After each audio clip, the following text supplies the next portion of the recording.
We are live on YouTube and Facebook.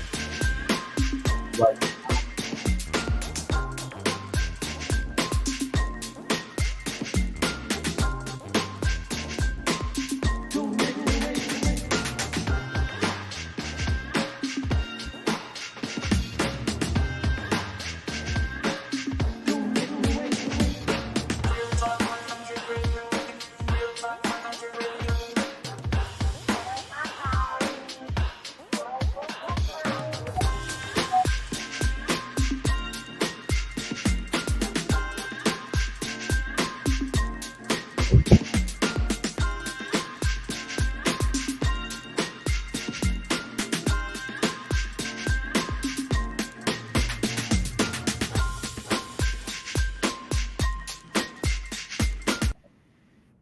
Guess what, everybody? We're back. We're back. We're back. It's another edition of the Wisdom Walk with Dr. Annette show live on Real Talk 100 Radio. We want y'all to tune in every week, so I'm leaving the information up on the screen a little longer. The Wisdom Walk with Dr. Annette show airs every Friday night from 6:15 to 8:15. The topics are right there on the screen. We want y'all to tune in. We want you to call in on topic. We've got quite a panel tonight. Their names up on the screen. What they do for a living is up on the screen as well. Our first guest is already here. Miss Elisa Jones will be first. Y'all can give her a follow at the information that I'll put on the screen later during the show. And Mr. Winfred Frazier is all about financial representation. Miss Elisa Jones is an attorney at law. With no more further ado, this is the Wisdom Walk with Dr. Annette show. And here is the lady of the hour. Hey, which one of us is the lady of the hour? I'm trying to figure that one out. You better get it right. The good doctor, the one and only good doctor. All right now. All Dr. right. Annette Williams is right there in the middle of the screen, everybody. Those are her credentials up underneath. You can also give her a follow on her website, which is I'll put up in just a minute. She caught me off guard there while she was teasing me. I'll put her information up there, her location, and how you can get a hold of her for therapy sessions. Before you get started in the show, good doctor, tell them what kind of therapy you're involved in. Well, I provide mental health therapy services for children and adults. I am a licensed professional counselor as well as a registered play therapist and certified autism specialist. That's a lot. That's a mouthful, ain't it, y'all? There's her information right there on the screen, everybody. She's a sponsor of her own show, Williams Counseling and Play Therapy. That is the number. That is her email. And for more information, go to her website right there at the bottom, www.williamscounselingplaytherapy.com. Mm-hmm. No more further ado, y'all. We're going to get into this show. It's about to be a good one. Y'all share the video and tag others to the video. It's a lot of giveaways tonight. Y'all want to win. Indeed. So get ready for the call-in number momentarily. Now to the show. All right. And I just want to say before we get into it, I want to thank everybody for tuning in. We have almost 1,300 views from last week's show, a little over 12, but close enough.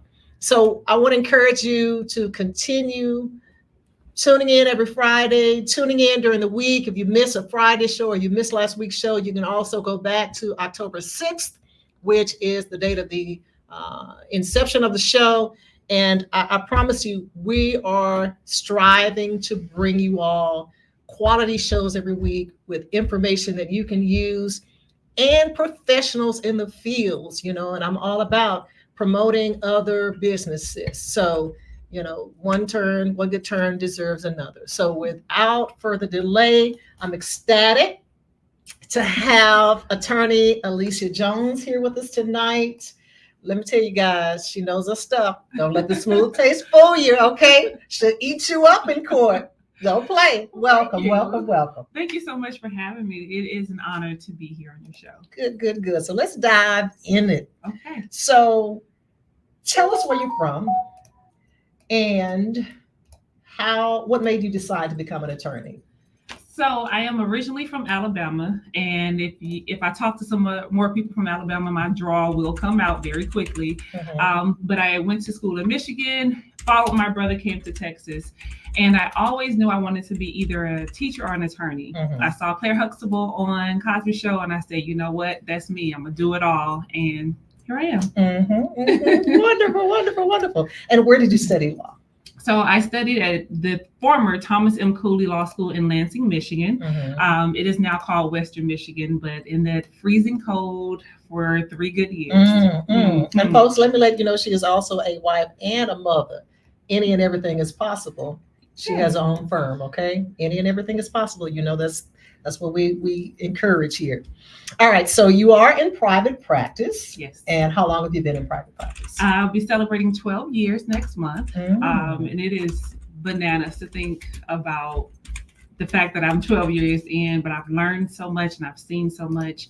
And I appreciate having opportunities like this so I can talk about what I've learned and share that information with the community, because everyone doesn't have the luxury to come and speak to an attorney. Nobody wants to pay for that, really. So just to get the information out to dispel myths and make sure that people know their rights, they know right from wrong, and they know what to expect in court.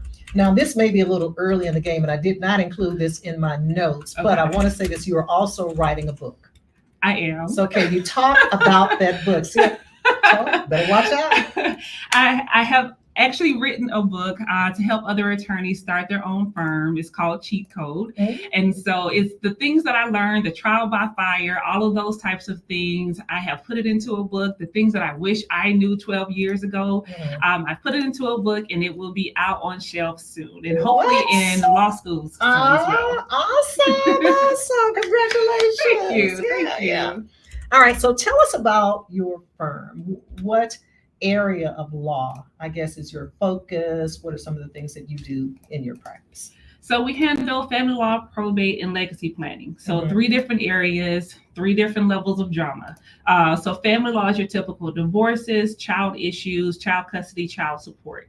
Then we also handle probate, which is the area of law that covers administration of estates once someone passes away. And then, of course, we try to prevent some of the issues we see in probate by doing legacy planning. So your wills, your powers of attorneys, your medical directives, all of those things. So for those of us who are legally challenged, define probate and legacy so we'll know what that is. Okay, so when you're thinking of legacy planning, it's really like estate planning. So you want to look at what you have accumulated, right? So we have this generation of self-starters and entrepreneurs and everyone starting a business, but covering that business so that it can pass to the next generation so that each generation doesn't have to start from scratch. So that's really what your legacy planning is. And a lot of people are hesitant to do legacy planning because you're actually talking about what happens when you're gone. So the way you think about it, and I had an insurance person that said this, like, if you had died yesterday, right? You've already made it to the day, but if you had died yesterday, what would you have wanted that to look like for your family? So if you have a business, do you have a partnership agreement, an LLC agreement, bylaws? Are you commingling funds with your accounts? Do you have any type of legacy plan for that business? You know, all of the things that you've accumulated, your house, your bank accounts, all of these things you can either put a beneficiary on or you can do some type of legacy planning for. One of the things that we run into more often when we look at legacy planning is people that have not planned for, I'm not deceased, but I'm incapacitated. We know with COVID, for instance, when it hit, people were in the hospital unable to talk to their families for like weeks, days and weeks and months. Bills still had to be paid. The car note, the house note, the air, heat, whatever it was, still had to be paid. If that person had a power of attorney in place, their power of attorney could go to the bank and say, hey, I'm here to take care of business for Dr. Annette. Here's my paperwork. They don't ask any questions. You can go ahead and take care of business. Without that, now you have families struggling to find information, struggling to get access to bank accounts, things like that. And so instead of being able to focus on your care and getting better, now you have to be concerned about that, or your family now has to be concerned about that. So legacy planning is just really using the law and the tools in the law to make sure that when you're gone, or even when you're incapacitated and here and not able to take care of yourself, you've already planned it out and you're taking some of that stress off of your family. Interesting. So you mentioned power of attorney. Mhm. And so I want to put a pin there just a minute, Malcolm, because I think that our second guest is here. And so we're going to take a quick break and come right back. And Alicia, you have to remind me. Well, no, that wasn't. So we'll keep waiting. Okay. Okay. All right. Sorry about that. No problem. But you mentioned the power of attorney. Yeah. And I know that that's something that can go into existence when a person is still living. It can take effect when that person's living if something happens Right. to them. Right. How does legacy planning tie into that with someone who is still living? So legacy planning is that tool that we use. It's just the big title for Mhm. all of the documents and tools that we use to make sure that you, yourself, and your estate is taken care of. So it's not just the money side, right? So the power of attorney is, what if I need to get to the doctor? I need somebody to come and make sure that I'm getting to my doctor's appointments.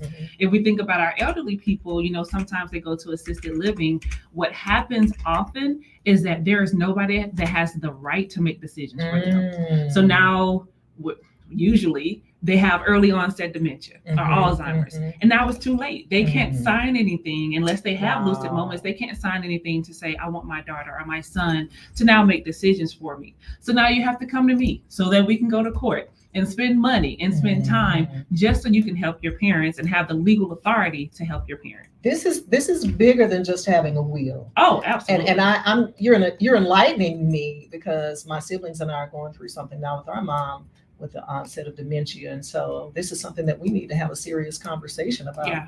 And although, and I know a lot of people feel like, oh, well, we're just going to let Bubba handle it. He's always been there and so on and so forth. Even if we were in agreement, like, okay, brother, you handle it and we support you, you still need the whole legacy and all, peace and all of that in place. Because if something happens to brother, then. Exactly. And then everybody's not going to accept that y'all are in agreement. Chase Bank doesn't really care that all of you guys are in agreement. Where's the paperwork that takes the liability from them to give you access to mom's things? The 401k, the Fidelity accounts, Vanguard, the life insurance, all of these things that you need to have access to, or you need to have the location of, you need some designations from that. So either mom does those designations while she can, or now we got to go to court to get it. And now the court needs to give us authority. And it's beautiful that you and your siblings are getting along, but millions have been made off of people that cannot get along. Millions. So every single day. We need to schedule an appointment for you. You do. Okay. You do. All right. Yes, sir. Good, doctor. Real quick, don't want to ignore our guests. Okay. Our listening audience is tuned in. They have a question for Ms. Jones. Okay. Michelle Jones is asking, what is the difference between having a will and a trust? Okay. So when we're thinking of legacy planning, trust, wills, all of those are different tools. And it depends on what you have in your estate, which will determine what you use. Your will, once you do like a complex estate plan, and when you get a little bit deeper, your will ends up being like a catch-all. So just in case I forgot something, just in case I haven't used some other tool to designate it and to avoid taxes, which I'm not a tax attorney, but to avoid tax liability and things like that, my will now be my catch-all to make sure that if I didn't include it, I've already said what's called the residuary, where that goes. Who gets that? Where does it go? How is it divided amongst them? Your trust, there are several different types of trusts. So your trusts are typically to shield and to protect something so that it can pass through generation and generation and generation. And of course, it depends on the types of trust. It depends on what you're funding the trust with and what your purpose of creating the trust is for. A lot of trust and from a lot of people, non-attorneys have been talking about trust here lately and just put it in the trust, get a trust, put it in the trust. But you really do need to speak to and consult with a trust attorney to make sure of the correct trust that you're using and the tax implications. We just did a training last week. Attorney Jessica Rama, shout out. She is the tax guru because she was just saying about how the laws are changing now, how that's going to affect us now, and how it's going to affect us January 1st. The differences in here and the nuances. So if you're out here just trying to create trust because it's the new thing to do, it's the new black, it's not smart. So definitely consult with a trust attorney so you can understand, one, does your estate qualify for a trust? Because with trust as well, you need to have somebody to run it. So if all of your family members, you don't trust any of them, now you have a third party that's going to run your trust. They want to be paid. They definitely want to be paid to run your trust. So now your $1 million really has come to down to $700,000 because of the fees that may come just to run that trust. So that's something to consider. Okay. Wow. Before you get back into the show, good doctor, Miss Jaja says hello. Hello, Miss Jaja. And that's not Gabor. Miss Victoria Jackson says you look fabulous, Dr. Annette. Oh, thank you, Vicky J. Miss Lisa Murphy says hello, and Red Johnson says hello, Dr. Williams. All right, Lisa and Red. All right. Interesting stuff here. Okay, so I've talked to you, we've talked about the legacy planning piece. I want to switch hats just a minute. Well, no, I can do that later. Let's go into like steps for legacy planning. Okay. So somebody would call you, hey, you take it. Okay, so it's actually way more simple than people think. And since COVID, we've also started doing virtual will signings. So you can get your will and everything signed in the comfort of your home. Wow. We will send our notary to your home with your paperwork. You sign it there. They bring it back. We put it all together, make you copies, file whatever needs to be filed, and we courier that back to you or make sure that you get it back, whatever, however. So it's a very simple process. You really do. You reach out to the office and you say, hey, I want a plan. We have a 15-minute talk, 20-minute talk about some things that you are thinking, who you're planning for, some nuances, some specialties for your particular case. Or you're a family. Do you have special needs kids that you need to plan for? Are you taking care of elderly? So now you need to make sure that you're planning for them as well. So we have that conversation. Depending on the complexity of your estate, that next conversation is, here's your draft. Because we've sent you paperwork and we've created drafts for you to review. Check it out. Let us know if there are any questions. Let's schedule a time so that we can go over each of these pages together so you can make sure that you know exactly what you're signing. And then the third thing, which is your first time coming to my office, would be to sign your will, to sign your power of attorney, your deed, transfers, all of those things. Of course, with the more complex estates, then we may want to talk to your CPA. We may want to talk to some other professionals that you are working with to make sure what we're planning over here coincides with what they're planning over on the other side. Okay, all right.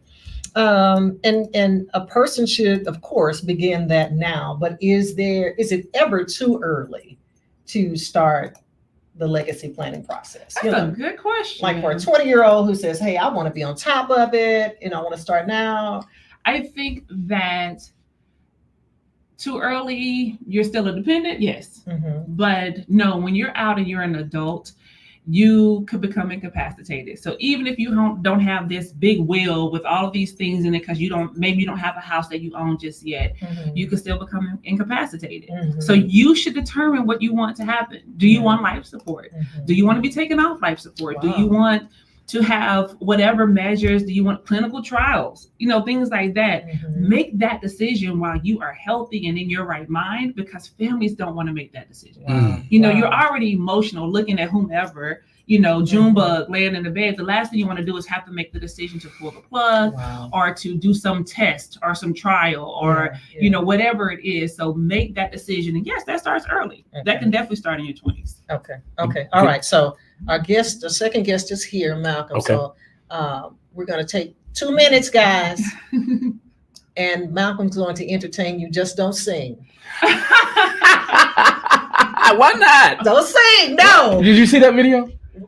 No. You didn't see the video? I did not. I did a birthday video. I'll show you later. Okay. I'm hard of hearing, so I want to make sure that, okay. All right. Take it. Let me go. All right.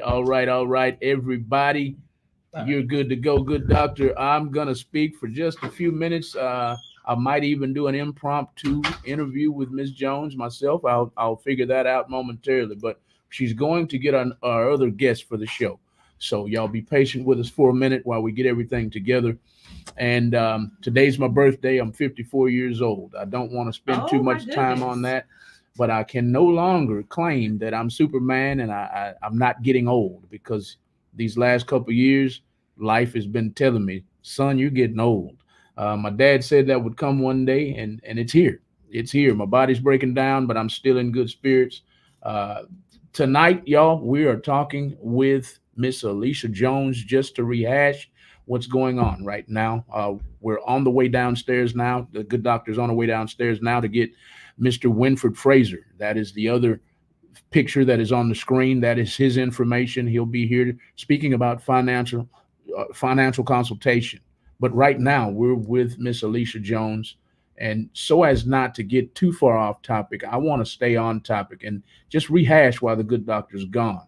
This right here, everybody on the screen, is Miss Alicia Jones. Wave to everybody, Miss Jones. Right quick, I just want to do an impromptu interview with you just to rehash. Ooh, okay. Just to rehash what we've already spoken about. Okay. So the people who are just now tuning in will know exactly what to look forward to during the rest of your interview. Okay. Tell them exactly what kind of legal representation they can get from you as I put your information on the screen. Okay, so my name is Alicia Jones. I have a firm here in Houston, Texas. We specialize in the areas of family law, probate, and legacy planning. Family law encompasses divorces, child custody issues. Probate is after someone has passed, just making sure you administer their estate. And legacy planning is the preventative measures that you can take to make sure that your family is taken care of in the event that you're incapacitated or that you die. Awesome impromptu interview, everybody. Just to catch y'all up, what we're talking about tonight with Dr. Annette. This is the Wisdom Walk with Dr. Annette show. If you need legal representation, there is the information on the screen. You have everything from her website to her phone number and also her Instagram name. That Instagram name can also be typed into Facebook, correct? Yes. Jones Legal on Instagram and Facebook. Y'all go give her a follow. Go give her a couple shares. She needs your business. She wants your business. Let's support small businesses at Real Talk 100 Radio. Back to the show. This, once again, is Miss Alicia Jones. On the left and on the right, the good doctor, Annette Williams. And back to the show. Thank you. You're welcome. All right. Okay, so now I want you to talk about probate. Okay. And I'm ashamed to say it, guys, but I will say it anyway. I became familiar with the term probate when my dad died. Yeah. And I remember, and my parents old school, married 50 years. Oh, wow. And so it used to be where if you were married for a long period of time, when a spouse died, then it was a no-brainer. Yeah. Everything went to the surviving spouse. But that's no longer the case. And so what we were told when he passed is that my parents' estate was 50-50. So 50% went to my mom and then 50% went to the kids. And, we're like, we don't want anything, know? Right. But by law, it had to be done that way. And she had to sign some papers, and they said my dad didn't leave a will. And, it was just a mess. It was a beautiful mess, but yet, it was a mess. Yeah. And I'm glad that, that he didn't leave my mom broke. Okay. So talk about the probate process and educate us on what the law says about spouses and I guess that inheritance and so on and so forth. Okay. Yeah. So when you talk about probate, it is complex. That's one of the areas of law that you could have criminal, civil, family, probate, all in one case, because, we have a lot of blended families now.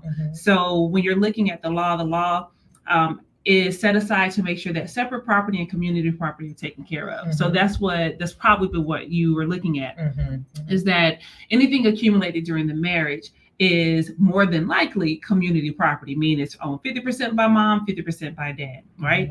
But when you have now, you'll come into the marriage with a house that may be your separate property house, but everybody's been living there all this time. but that really belonged to dad. Mhm. So now his kids are to inherit that, although his wife can live there. Mhm. And that's where it starts to get sticky. Because it's like, can she get out of our dad's house? You know, especially when it's not their mother. You Yeah, know, that's yeah, just yeah. that was his wife. Yeah, Like, yeah. that was his wife. Yeah. So that's my dad's house. I need you out of it. Mhm. But Texas has laws to protect your homestead. So Mhm. that's when it starts to get sticky as well, because the homestead rights they trump everything else. Mm. They're not going to kick you out of your home because your spouse passed. Mhm. That is not what automatically happens. Mhm. So now you have kids, even adult kids. You have some, which is what you usually see. You'll have Mhm, adult mhm. kids that have this stepmom, Mhm. dad's wife living in the house that they actually have interest in. Mhm. And there's nothing they can do about it. Whoa. Nothing. Not even if the spouse leaves a will saying, this is how I want this to go? So the will changes things, yes. Okay. So there's two sides of probate. So Mhm. it's testate and intestate. Mhm. Testate just means that you have said what you want to happen. Mhm. Intestate, Texas is going to tell your family what happens. Whoa. And now you have to do an heirship. Mhm. And now you have to find all the kids. Even that one kid that people act like wasn't daddy's, What? but it actually was. Yeah. Now that one kid, that wayward kid, Yeah, now yeah. he comes into the picture. Mm. So instead of the 3 that dad presented to the world, we Yeah. knew about that other We one. knew about Everybody gender. knew about. Everybody knows, right? Everybody knew about that other one, Yeah. and now that other one has the right to inherit as well. Wow. Even with when you're talking about the family law side, Mhm. some people may give up rights to kids, but it's not an all. It's not an all thing. They may still have some inheritance rights, Mhm. even though they may not have that legal connection, that traditional legal connection on that Mhm, side. mhm, So one of the things that is very eye-opening for people too is, even though you have a will, mhm. and let's say mom had a will, you present it to court, but now somebody's like, actually, that doesn't look like her handwriting. Oh. Now you have a will contest. Okay. Would you like to guess the average cost of a will contest? Probably about $50,000. $50,000. What? $50,000. Having $50,000 worth of in the air. I mean, they're hearing. So people come to the office all the time like, oh no, that's not my dad. Great. $50,000. Now let's talk about it. Well, it's kind of looking like it might be at $50,000. Okay, just what can I get out of this for $25? I mean, but that's what happens when you don't do the planning with the legacy planning. Ooh. You could, it's not automatic, but you could run into those types of issues. Yeah. So that's just one thing to think. And I think that's the easiest way, is that with probate, it's either testate, you said what you wanted, or intestate, you did it. And now we have to follow the heirs of intestacy with Texas. And now we have to also do administration. Mhm. And now the court is all up in your business, all up in your family's business to determine, is this the right person? Are these the heirs? Is there another sibling? How much was in there? How much is over there? How much is in the bank account? And you know, our people, we do not like giving up our bank account information. Yes. It will be in the court's records at this point. Ooh, Good doctor, I have to Lord. jump in right there Okay. because I hate to always bring it up, but our shows often make me think about, my father passed away this past August, and my mother is in a similar situation that we're talking about.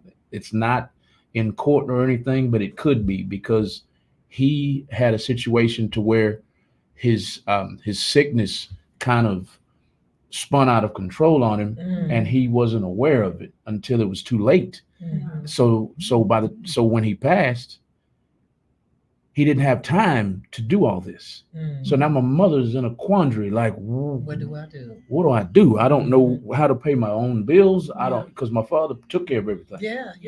So I don't know. I'll take care of you in a minute. And we're live on the radio. I shouldn't have answered it at all, but yeah, she's in a situation. Yeah. So that's what made me bring this up. So I might, we don't have $50,000 Well, right that's a now. will contest. That is not you coming in for help. That's Okay. not the general. This is, I want to fight. When you want to fight, it costs. She is on top of most of it, but I would love for her to get a little consultation, because, like I said, she doesn't know how to pay the bills. Yeah. My father took care of everything. She doesn't know how to do anything at this point to try to save herself from drowning, Yeah. and her kids. I love my sister. I love myself, but we're not in position Yeah. to help.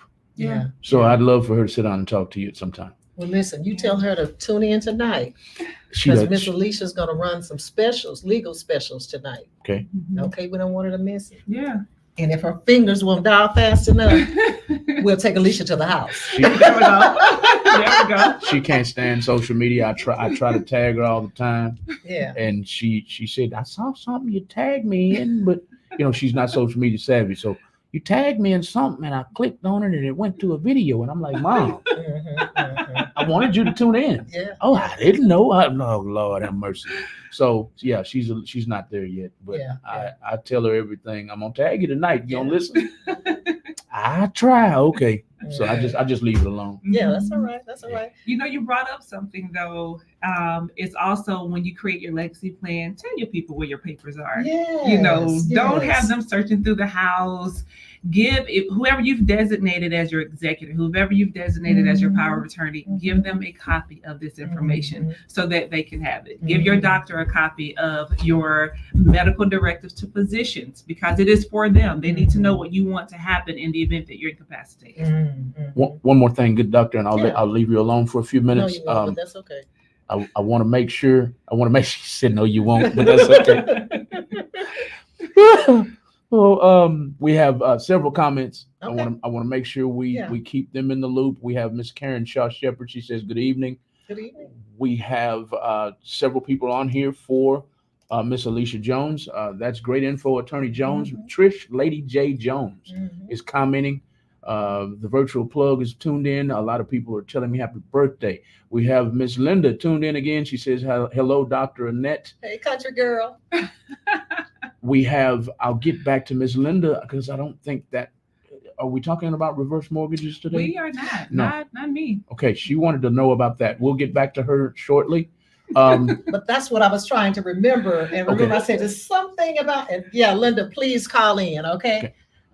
We have Adam McLean. He says, attached Jones, talk that talk. Is what he says he's tuned in on YouTube. Mr. Ed Campbell says, peace, my brother Malcolm. Okay, let me get to some real meat on the bones. We have, thank you for, Red Johnson says, thank you for your dynamics of sharing probate information, wills, and the power of attorney of your estate and your declining health. Very informative, Miss Michelle Jones said. And last but not least is Miss Michelle Jones again. She says, if a person dies and doesn't have a will and they have a town home that's not paid for, can someone or family take over the mortgage for them and keep the property before foreclosure? Yeah. First of all, get you an insurance. Get some insurance for that mortgage, one. But yes, typically they will be able to step into the shoes of that loved one. But it does depend on the bank. It does depend on who holds that mortgage if they're going to try to require them to refinance and to qualify. At the end of the day, they want the money. The mortgage company, the bank, they want the money. So as long as you can cover it and pay for it, then yeah. Okay. I don't want to take up too much time, y'all. We have D Coop on here, though. All right, D. D Coop is on here. She was on here last week, I believe. She was here last week. She was on the show last week. Yeah. And she was the mother, the 14-year-old mother. Right. That's She was a 14-year-old mother who gave her child up for adoption. I never got how long ago, but I'm going to assume about 20 years ago. Am I close? Longer than that. Yeah. She was 14 years old. So hello, D Coop. We don't want to rehash your show right now, but we want y'all to watch the entire show on our YouTube or our Facebook page. All you got to do is scroll and look for 14-year-old and listen to that tremendous story. That was incredible. Incredible. It had me over here crying. So if y'all want to see a grown man cry, go look at the video.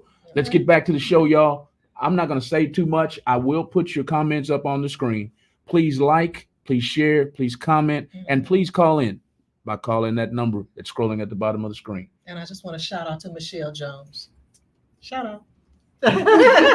35 years ago. Yeah, longer than that. Oh, wow. All right, and you know what? While I'm thinking about it, just throwing this in, just for fun, I just want people who are on Facebook to just let us know where you're from. because I know we've had folks from New Jersey, New York, just typing in just something interesting. Okay. All right. So we're almost there, Okay. Esquire. So you talked about the probate piece. Now I want to go back to the child custody, Okay. divorce. Unfortunately, you know. And sometimes, never happens. fortunately, Yeah, and sometimes Yeah. fortunately. get Okay. out. But is your firm involved in like divorce, child custody? Can you talk about that a little bit? Yes, absolutely. Every Mhm. single day. We are really like a 50-50 at this point with our Mhm. clientele, like half and half is probate, and of the contested matters, so half is probate, half is Mhm. family. So when we're looking at the family law side, yes, Mhm. it is divorces, child custody, modifications of orders, enforcements of orders, even name changes will fall under the Mhm. family law side as well. And that is a lot of drama. Mhm. And I take pride. I know I'm probably going to hear from some of these women. I take pride in representing Black men getting their kids. All right. Like every time Hey. we walk out with a kid, it's like, got another one. Wait a minute. You're gonna give us some hand claps. Okay. And I'm with you on that, and I can understand that. You know. I'll stop playing in a minute. Yeah, we didn't say standing ovation, Malcolm, okay? We said hand clap. All right. Yeah. I got beside myself. I'm Yes, you sorry. did, but that's okay. Because we don't see that often or as much as we'd like to Yeah. see that. Yep. And so we want them to be involved in their Yes. children's lives. Yeah, we need them to be involved in Yes, these yes, kids' lives. yes. Like I'm not even gonna get on the soapbox, but our men are necessary. Yeah. I have a wonderful father. I have a wonderful brother, and I have a wonderful husband. And I would hope that if I started tripping like some of these women, they would go to bat for my husband, my dad, or my brother. Because when you have this positive role model in these kids' lives, whether male or female, it just changes it. It does. You deal with these kids. So when I have a mom on the other side, like, oh, well, you give me some dollars and then you can see the kid. Actually what we're going to do. You'll be missing Christmas. How about that? Yeah. You know, this is not, can't put the kid up for ransom so that you can have something else. Or the women that are so upset that the relationship didn't work. Your relationship with him is very different from the relationship with the kid. Yes. One of my clients, and I will quote it forever, he said, you don't have to love me to let my kid love me. No. And I'm like, you are right. Yeah. You know, when you are providing a safe environment, and that is male or female, when you're providing a safe environment, and when you are trying, to be there for your kids, then let's go. Let's go. I saw this reel the other night, and it really disturbed me because you know how they have these shows, you are not the father, and all of that stuff. Well, anyway, this girl was telling this guy, the little boy was holding on to the man who thought was dad. And he said, you're not taking my son from me. And she said, oh, newsflash. He's not your son. And thank you for 8 years of child support. It's a dirty game. It's a game. It is. And he's not getting that child support back. No, he's not. He's not getting a dime back. But here's the bigger piece. Think about what you have done to this child. Exactly. Yep. They're confused. They have this connection because kids are genuine. You know, they have this connection with this person whom they know as dad. And you're just going to rip it because you feel like it. Yes. And they think it's funny. Yep. Like I have the power. But I always say when I meet children like that, you know, just working with them in therapy, your mama probably didn't get what she was supposed to get. Yeah. She probably heard one of her parents say something similar. And that's her way of coping with the pain. Yeah. But, oh, well, you know, let me get off my soapbox. Okay. All right. So you were asking too, though, about the different areas. So we also assist with divorce. It can be contested, uncontested, property, retirement, things like that. What's important for listeners and watchers to know is that here in Texas, it is community property. So anything accumulated during the marriage, is split. It is subject to be split. And the presumption is a 50-50 split, of course, right? But if you have a spouse, and it's not even just women nowadays, if you have a spouse that has stopped working to be able to be the manager of the home and to manage the kids, then you want to leave, you got to pay to leave.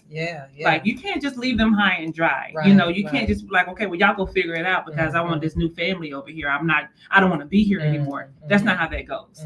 You know, so divorce is what we try to do, and what we think about is with our firm is, how do we leave these people once this case is over? You know, because me and my team, we really do care about our clients, right? You know, because we know that these are families, and at the end of your case, are you depleted emotionally, financially, mentally, and all the things at this point?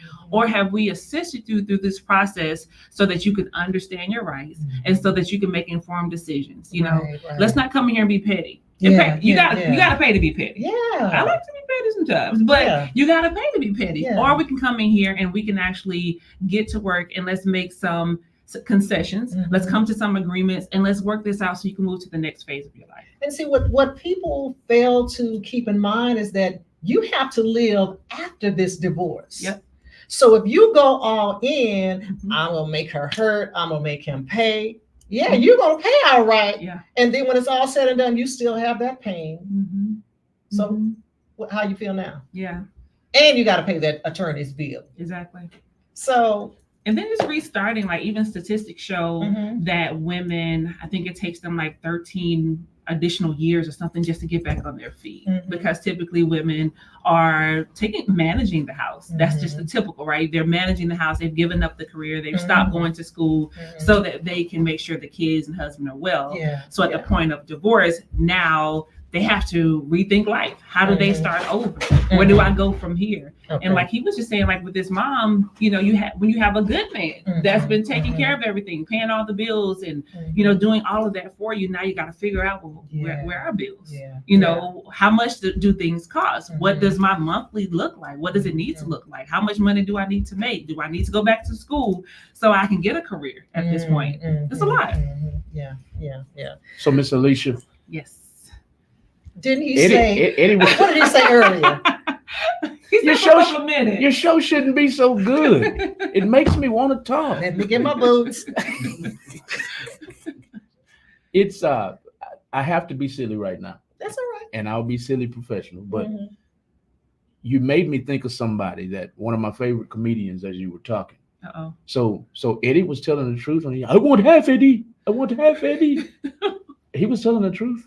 What is that from? You were talking about, you know, splitting divorces. Yes. And you were saying that, you know, sometimes it's better to do it something. You were saying something, and I was like, you said something, and you alluded to splitting the estate, community property. Community property. That's what it was. And I was like, I want half Eddie. In my head was just ringing, and that's the truth. Yes. And correct me if I'm wrong, because we have people out there who call themselves common law. Speak to that, because it's still 50-50, right? Let's talk about it. Talk about it. So I'm going to talk about it on the family law side and the probate. What? Right? What? So where do I want to start? Hood divorces mean nothing. Let me start there, right? So we all know that older generation that had that man that lived at the house. He was Uncle Dave or whoever he was, and they either never got married for real, or he never really divorced his other wife over here for real, right? So hood divorces is when you just start living with somebody else and you just moved on. That's what a hood divorce is. You did not get it actually divorced in court. You just started living with somebody else and started a new life. You're still married. That first wife still has rights to whatever you're accumulating over here with this new boo. And I have seen it on the probate side, because that's when it comes. Like, oh, they've been living together for so long, but they never really got married. Or they start to look at marriage certificates, and we're like, well, who is Jane? Oh, that was his first wife. Well, where's the divorce decree? He thought he got married. I cannot tell you how many people that called and say, well, I thought I was divorced. Wow. Well, where's your order? How can you think you're divorced? Because Well- they'll file in court, Uh-huh. and then because they're not attorneys, they never get the order signed. Oh no. They'll go through the whole thing, but never get the order signed. Mhm. Judges are people too, and they don't sign everything because either they forget, it's not presented to them right, and because they're not attorneys. And I'm telling you, even just this year, I can tell you how many people called and was like, I thought I was divorced 14 years ago, Wow. 15 years ago, 20 years ago. I got a whole new life now. But you're not divorced from that first spouse. So now we got to clean all of this up. So now you got to call that woman who you already don't like and get divorced from her. So when you're looking at common law, informal marriage is what it's called in Texas. Yes, you can have an informal marriage, but you're going to have a real divorce. You're still going to have a real divorce, because once you have said that we are married, then now you need to have a real divorce, because you're asking people to respect it as a real marriage. So now Texas requires a real divorce for that. Wow. Now, isn't there an informal marriage license? Yeah, where a you can just certificate. go, certificate, and you Yep. just go and sign? Yep, you can. That blew my mind. I didn't know that. Yep, you can. A lot of people don't know that. Yeah. And a lot of people don't do it. And is it good to have? Absolutely. Absolutely. Can you still be considered informally married without it? Yes. What does that mean, though, informally married? It just means that you didn't go through the traditional marriage certificates and marriage license. You have agreed. So really, you're not married. You are. If you held yourselves out to be spouses Mhm. to third parties, people believe that you're spouses. Mhm. You're residing together as spouses. Mhm. You've created this life together as spouses, and you're able to prove that, because that's what it comes down to. Yeah. Is when you come to court, being able to prove that that was the agreement. Mhm. What happens on the probate side is you'll have that surviving spouse Mhm. saying, we were common law spouses. You'll have his family saying you were his girlfriend. Ooh. You were his 35-year I girlfriend. should Is have what been a you lawyer, girl. I have a related story. Okay. Mhm. My uncle thought he was divorced. I hope I don't get a whipping from my mama. Uh-oh. My uncle thought he was divorced Mm. and willed us all kinds of. He had a ranch or farm, whatever you want to call it, out in Crockett, Texas. Mhm. He willed us all kinds of cows, all kinds of horses, parts of the property, so we can come out there and build our homes. Mhm. Come to find out, he never got a legal divorce. Oh, So the old wife came in and said, that went the milk and all the of this is mine. butter. It was terrible. It was a mess. Oh my goodness. It was a mess. I'm telling you, I'm still upset. Mm. My mom, she's over it. Mhm. She's from the country, but she's cityfied, so she don't care. Mhm. But it ripped my heart out. I'm like, Wow. oh man, Wow. I bet she just waited in the shadows too. Like he don't even know. he don't even know. Ooh-wee. I mean, he had about 40 acres, maybe 60. Oh my goodness. If you say a mule, I'm falling off my chair. No, he didn't have. He had he Okay. may have, Ugh. but all I remember is I haven't been out there since maybe 12 or 15 years old. Mhm. All kinds of horses, all kinds. Like you see on the Gunsmoke, Mhm. Gunsmoke, the old school Mhm, Gunsmoke mhm. Western shows where all the head of cattle are Mhm. they're Wow. getting them up toward the ranch and Wow. all that. He's done all that, Wow. and he's had several heads of cattle, several horses, roosters, chickens. He had his own eggs, fished in his own pond, all that kind of stuff. Mhm, mhm. But yeah, we were Wow. set up pretty good, Like the old folks say, she was laying and waiting. laying in wait, and came swooped down, and everybody was just like, wow, where did she come from? Man. But yeah, similar The eagle story. has landed. Okay. Wow. Similar story, And y'all. I've had divorces with cattle. I don't know how valuable that can be. So Mhm, mhm. ooh, Okay. I'm We're- sorry. We're right in the middle of the Wisdom Walk with Dr. Annette Mhm. show, everybody. This is what we're talking about right now. This is this is what we're talking about right now, and this is the guest that is speaking right now. Her name is Miss Alicia Jones. Y'all go and give her a follow at Jones Legal on Instagram and Facebook. She's an attorney at law, and right now we're talking about several different subjects. Mhm, We've got another guest in the building, but I'm putting the time up there when you can tune into this show mhm. every Friday night from 6:15 to 8:15. Mhm. Now back to the show with Dr. Annette. Okay. All right. So you can call in, Linda. I'm asking you to call in to ask that question that slipped my mind. But anyway, we have about 7 more minutes with Miss Jones. Then we're going to bring up Mr. FRAZIER, who is also going to enlighten us. And so we want you to stick and stay at the very end. We'll have both of them here, and I'll ask some more questions, and you can feel free to either type your question in on Facebook or call us. Do we have the number up, Malcolm, where they can call in? Yes, ma'am. Right there on the bottom of the screen is the call-in number, everybody. 832-560-2885. Once again, that's 832-560-2885. Call in on topic tonight, y'all. Okay. So I want to go here because do you see that African-American families are primarily families, and I don't want to be stereotypical, who don't have their houses in order? I think you'd be surprised. I actually had this conversation with an older white judge, 60s, 70s year, and I said, you know what, I really don't know why my community is not doing this. He said, ours isn't either. And I was quite surprised because I thought it was us too. I think it really is dealing with your mortality. It is the thought that as soon as I sign this paper, I'm gone, right? Or it's the thought that I don't have anything, or they'll figure it out. My family loves each other. They won't fight over it. They'll be fine, but no one knows how or when we'll pass. You don't know if it's going to be a very quick and it's done, or you're going to go through an illness and it's going to take years and you're going to need guardianship. Those things are expensive, and it really is intrusive. So instead of being able to just really focus on mom or dad or your loved one and just taking care of them, now you have to deal with attorneys and come to court, right? And now you have these strangers in your life helping to make decisions for your family. That is crazy. Take charge now. You're not preparing for your death. You're preparing for your loved ones to live. So it's not just our community, but that's where my focus is, because we are building with, we are brilliant. We are doctors and lawyers and inventors and creators. And whatever we have, we need to be able to pass that to our kids so that, again, they don't have to start from scratch. So that when it's like our pastor used to say, our older pastor used to say, my family will be sad when I die, but they're going to be taken care of. Like, they're going to cry, but that next day, they're going to go cash some checks, right? Because he just made sure to have the insurances and things in place and wills and things in place. So, yes, we're mourning, but now we can take time to mourn. I think that's the difference between our community and the other one. When they do plan, now they're building a wing on the church. They're donating to a college.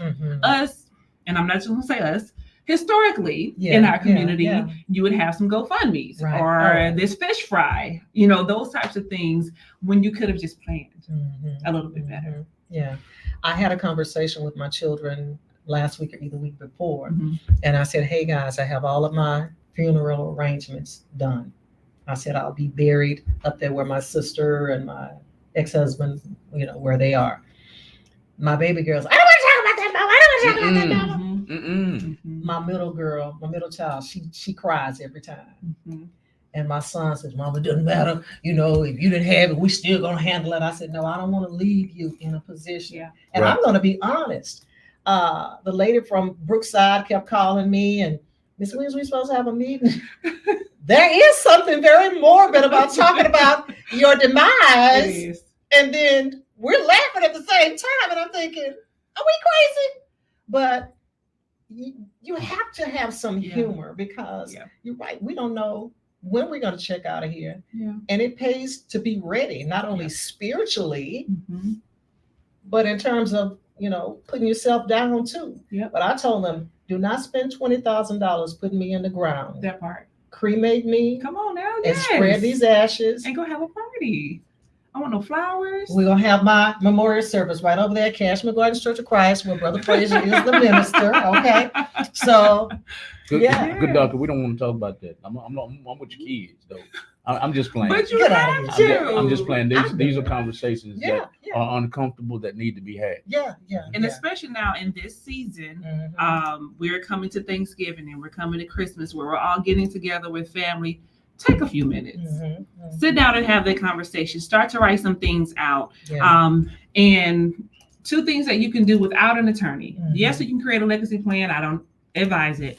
You can handwrite a will, Mhm. but it has to be fully in your handwriting from top to bottom. Yeah. Nobody can write page numbers. Nobody can sign your name. Nobody can write a different title. It needs to be in your handwriting from top to bottom. So if you feel like you can't get to an attorney or afford an attorney, whatever it is, handwrite something out, right? Yeah. The other thing that you can do is go to your bank and create designation of beneficiaries on each bank or financial account, so that when you pass, they can automatically get that money versus having to come to court to get access to funds. Right. Especially if you set aside funds for your funeral expenses. Go ahead and designate a beneficiary, and then the bank will literally turn it over at your death. Okay, that's good to know. Okay, so as we wrap up, Okay. And I know I'll come back to this at the very end more about child custody and that, but what is the average cost of divorce, probate, and legacy planning?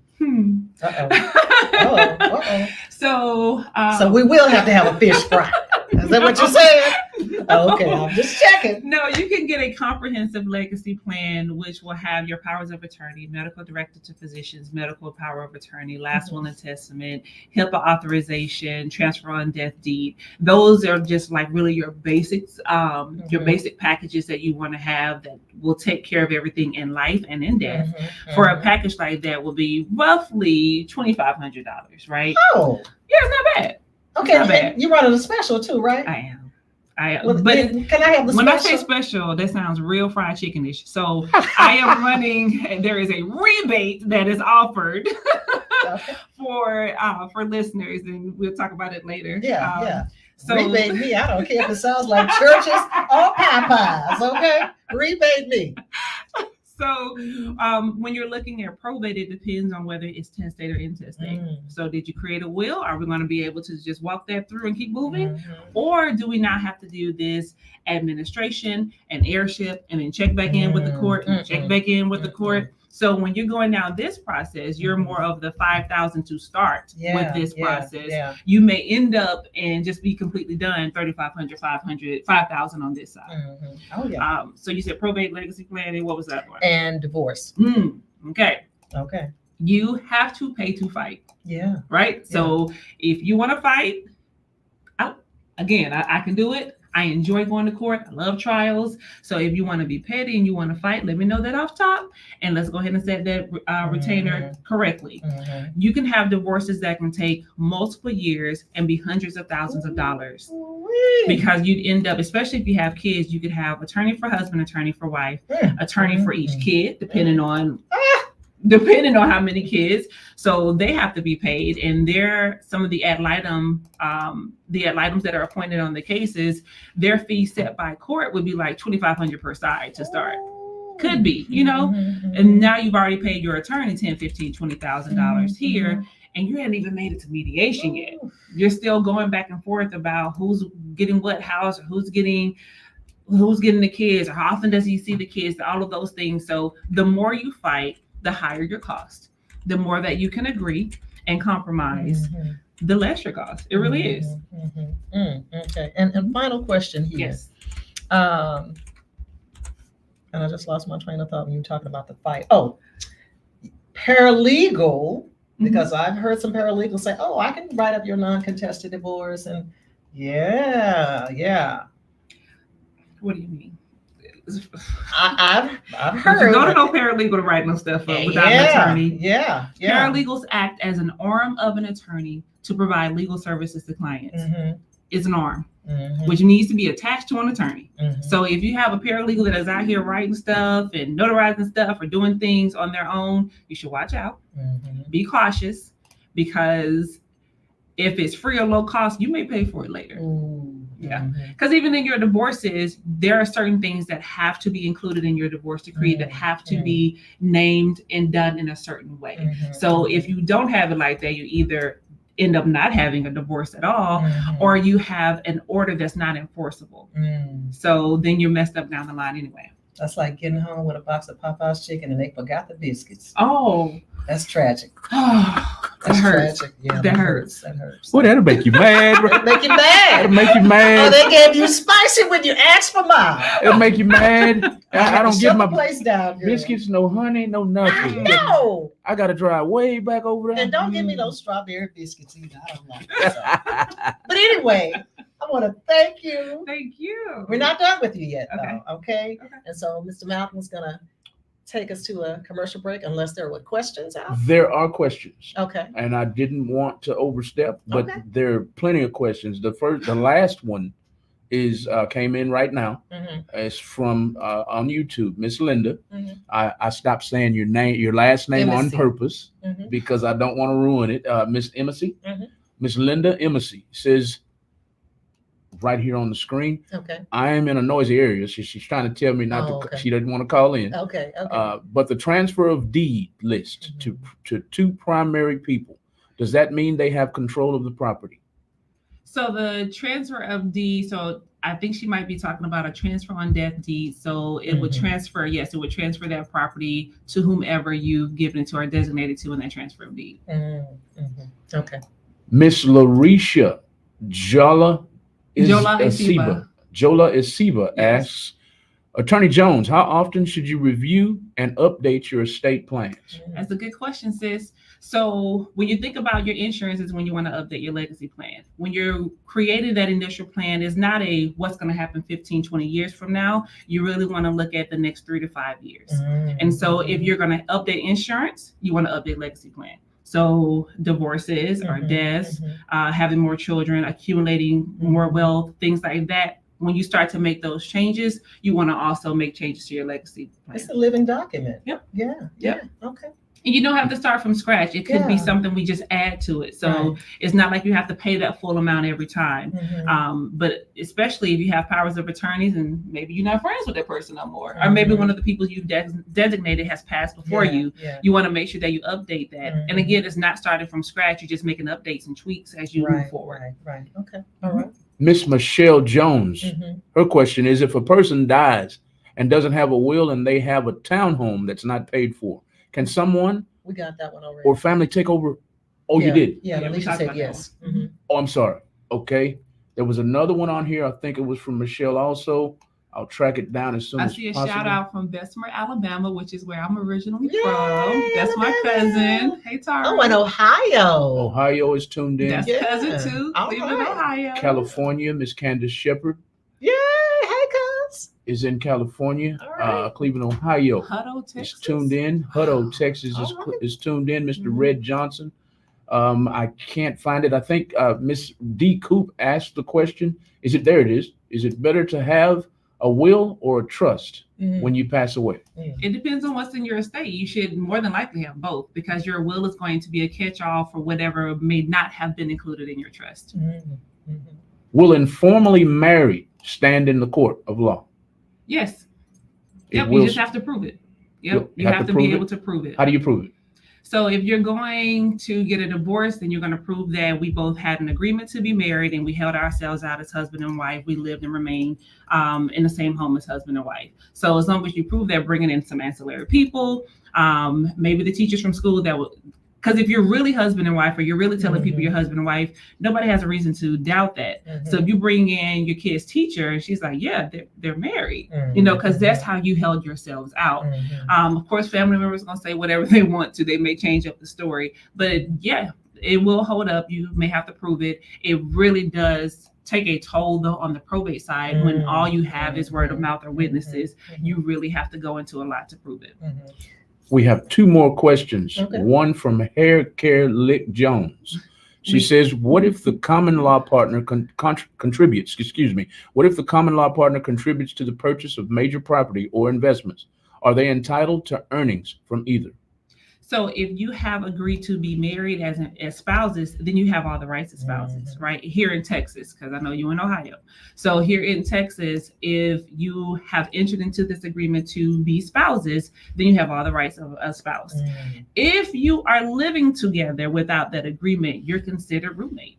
So then you may become tenants in common. So you have a 50% interest, they have a 50% interest, and you may need to do something different, or you may need to have some different deeds or transfers. What do you want to happen with this property? You guys have agreed to purchase it together, but do you want the other party to have it fully once you're gone? Is that the intent of you guys? So is it a joint right of survivorship? It just really depends on what your intent is and what your relationship is when you purchase it. Wow. That's why I keep getting in so much trouble. Wink, wink.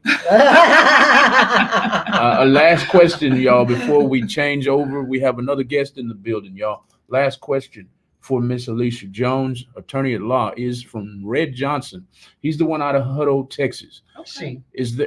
I'm sorry.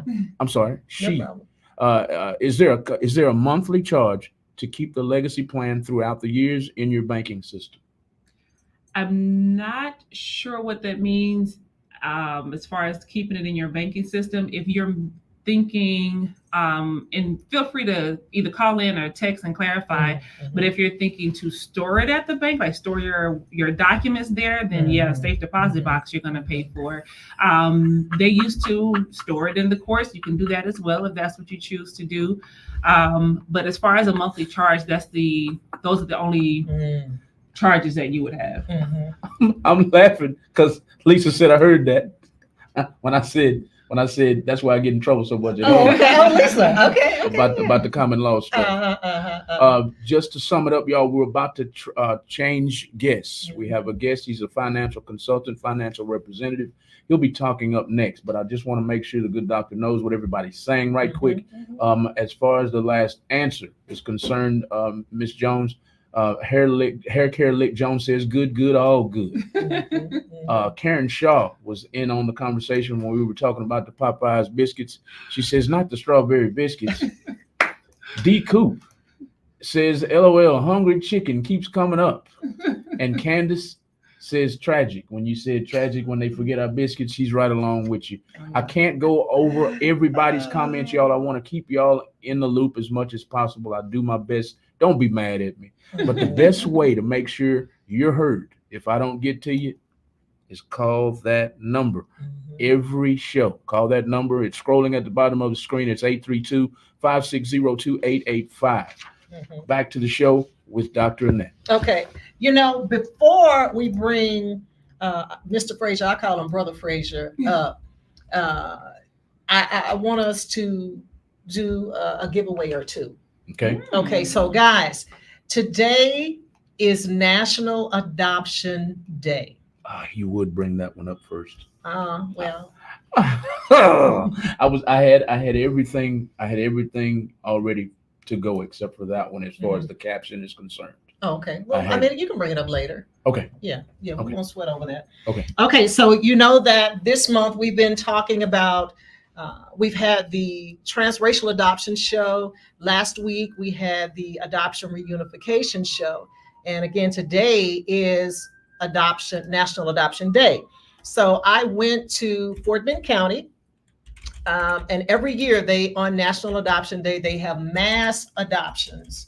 And so, like I always do, I went over to a couple of tables and was talking to some of the vendors who were there. And I said, hey, I think our guests would love something either for themselves, their child, whatever. But I just want to give you the short about this cute little bunny rabbit. The company that makes these made these with the thought of foster adopt children and children with special needs in mind, but primarily foster children. So I'm going to try to get this out of this little bag. And so what the person, the vendor who makes these told me is she said, we purposefully made the ears long so you can carry it like this. But this little rabbit is made to go into the microwave for about 30 seconds, no joke. In the back, it has scented beads. And they put lavender beads because lavender is very calming. And so as a parent, you would put this in the microwave, let it spin 30 seconds, and then the lavender scent would just, irradiate through the animal, nice and warm, and the kid or whomever can hold this. I think I dropped something on the floor, but that's okay. And it comes with its own little carry bag. I was just blown away as she was talking about this, and then saying that this is something that has gone nation wide, and the number of these that they're shipping out to foster adopt agencies. So this would make a nice holiday gift or birthday gift. So to our next caller, you will be the winner of this nice lavender filled rabbit that goes in the microwave for 30 seconds, heat it up, and either you or your child would fall asleep on something nice and soft and smelling like lavender. Isn't it soft, girl? Oh, Yeah, it's very soft. All right, next caller. All right. Okay. And let's see that. And I want to be sure that I told the lady that I would. This is by Care for Caregivers in Houston. That's who makes this dog. Go ahead. Welcome to the Wisdom Walk with Dr. Annette show. Who do I have the pleasure of speaking with tonight? Shantae Hamlin. Oh, Shantae! Hey, Shalonda. Hey, Shalonda, how are you? I'm good. Good. Thank you for tuning in. Listen, I know where you live and I know where you worship, so you got it. This Shantae that got it because I want to call. But yes, thank you. Oh, Shantae called in. Okay, well, you know what? Since I know you all are as thick as thieves, I'm going to give the other one the Elmo dog. And so Elmo was donated by, do you have the card, Malcolm?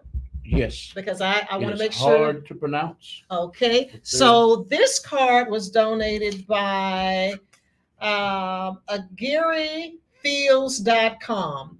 And they are an engineering firm in Fort Bend in Sugarland. And they actually do philanthropic things. Primarily, they work with foster kids in the community. And so they had a table, and I went over and begged up on this. So you two ladies, you take away the stuffies tonight, all right? Thank you. Look, Irish twins. Thank you. Thank you. Bye. Bye-bye. All right. So we want you guys to stick around. Again, we have some wonderful things to give away. We also have Miss Alicia's going to talk about some, plans or whatever. Don't let me mess it up. But she's trying to work some things out for you so you won't have to have that fish fry. Get your legacy stuff in order. Yeah. And she's running a special. And so she's going to talk more about that tonight. So I think that does it for now. And we will bring up the next guest. Thank you. Oh, let's see. Thank you. Thank you for calling the Wisdom Walk with Dr. Annette show. Who do we have the pleasure of speaking with tonight? This is Tim Jones, who I have the pleasure of speaking with. There you go. There you go. Don't show out for the neighborhood, Brother Jones. My sister, it's good to hear that voice. Assalamu alaikum to you. Alaikum salam, brother. You know it. You know it. You know it. What's going on? Oh, nothing much. Nothing much. I thank you for calling in. I see we turning it in and turning it out, huh? We're trying to. Good topics, my sister. Good topics. I like that. Love it. But listen, I know you don't need this, but I was going to say you the next winner of Mary Kay, but I think we're going to pass that on to somebody else, okay? All right. You did I win a house, you said? I almost told him to cut you off. I said, Mary. I thought I heard the word house. No, you did not. He called a clown. I thought. Okay, stay off the Kool-Aid. I thought I heard 5 bedroom, 5 bath. You delusional. My bad. I like him already. Oh, he's a clown. I appreciate you calling in. Oh well, no problem. I'll take that Elmo for my grandbaby though. We gave Elmo away just a minute ago. But oh well, see that. No, but so we're gonna go back to the house. I have something else for your grandbaby, okay? Oh, because if you didn't, the house would have been a good substitute. She's looking at the screen like, oh my God. See, bye. I got something for you. I'll drop it off. I'll give it to Michelle, okay? That's all right. Now y'all doing a great job. Keep it up. Keep it up. I love it. All right. I love it. Thank you for calling in. Serious side. Y'all doing a wonderful And job. let me Much get needed. that Elmo Much for, needed. Let me get that Elmo for your grandbaby. All right. Appreciate it. Appreciate it. Much needed and much appreciated. Keep up the good work. All right. Thank you. Thank Shit, you. Thank you. You're about to get me fired by the good doctor. Good night. All right, then. Good night. We don't want no firings going on. Bye-bye. And one more comment. Yeah. Go Cowboys. That's your friend. That is your friend. See, I was about to offer you 2 Texans tickets, but you messed that up. So,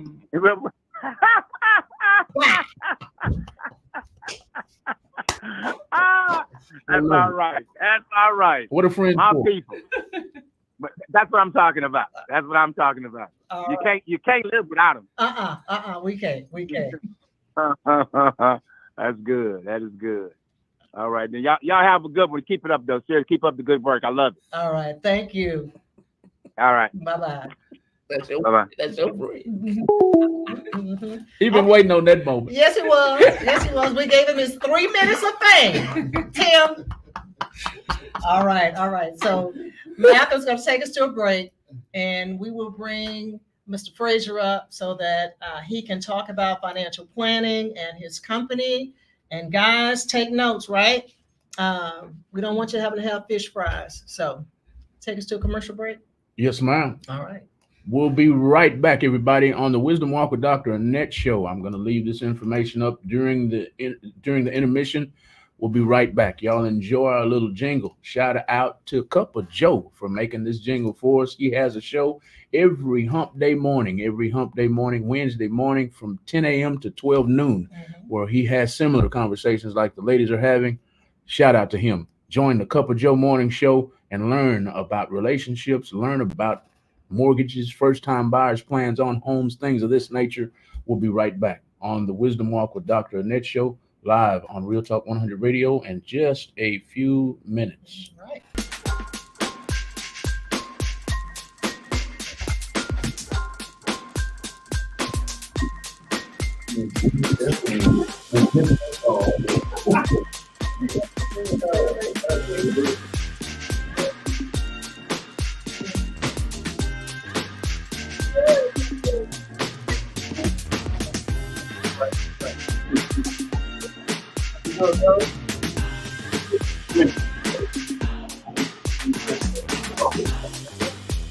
Yeah, you ready to go. Nice to meet you, sir. Yes, sir.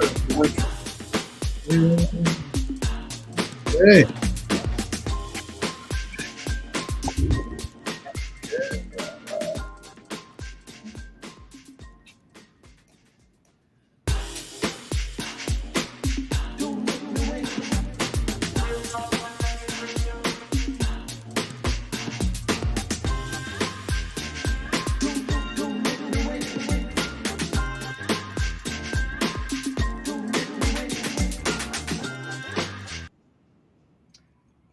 All right, everybody, welcome back to the Wisdom Walk. I'm your host, Dr. Annette.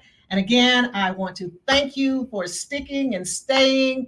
I want to thank everyone who sent in a question or who just did a shout out. Tell your friends about us. We want to help this show grow. We want to bring you topics and information that you can use that will help you to improve your life.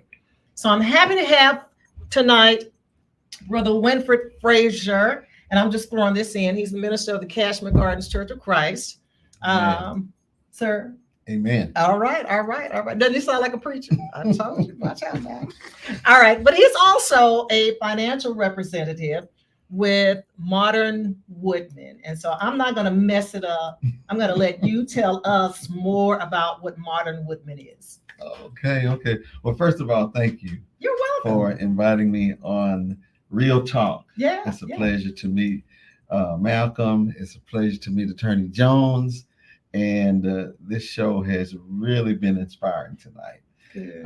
I am Winfred Frazier, as you've said, and I am, of course, minister of the Cashmere Gardens Church of Christ. And I am also a financial representative for Martin Woodman of America. Martin Woodman of America's home office is in Rock Island, Illinois. It has been in existence since 1883. It is a fraternal organization, which means it's not publicly traded. It's mutually owned by its members, has over 700,000 members, and over $1 billion in assets and holdings. It's a debt-free company, and it works to give back to communities. That's one of the main things that I like about Martin Woodman. Many companies advertise through different medias. Martin Woodman has a way of giving back to people in the community, and through that, individuals learn who Martin Woodman actually is. So each of us as agents have a chapter. Our clients make up the chapter, and we are responsible for doing various events in our communities that help the community, that build the community, that assist in the community, that promote goodwill in the community. And through those activities, individuals learn who Martin Woodman actually is. Can you give us an example of some of the things that you all have done? Actually, I just finished a project in Mississippi. Now, I am licensed in several states, but my resident state is Mississippi. Okay. And so my chapter is in Mississippi. So my fraternal activities for the company are conducted in Mississippi. We have a Boys and Girls Club in Brookhaven, Mississippi.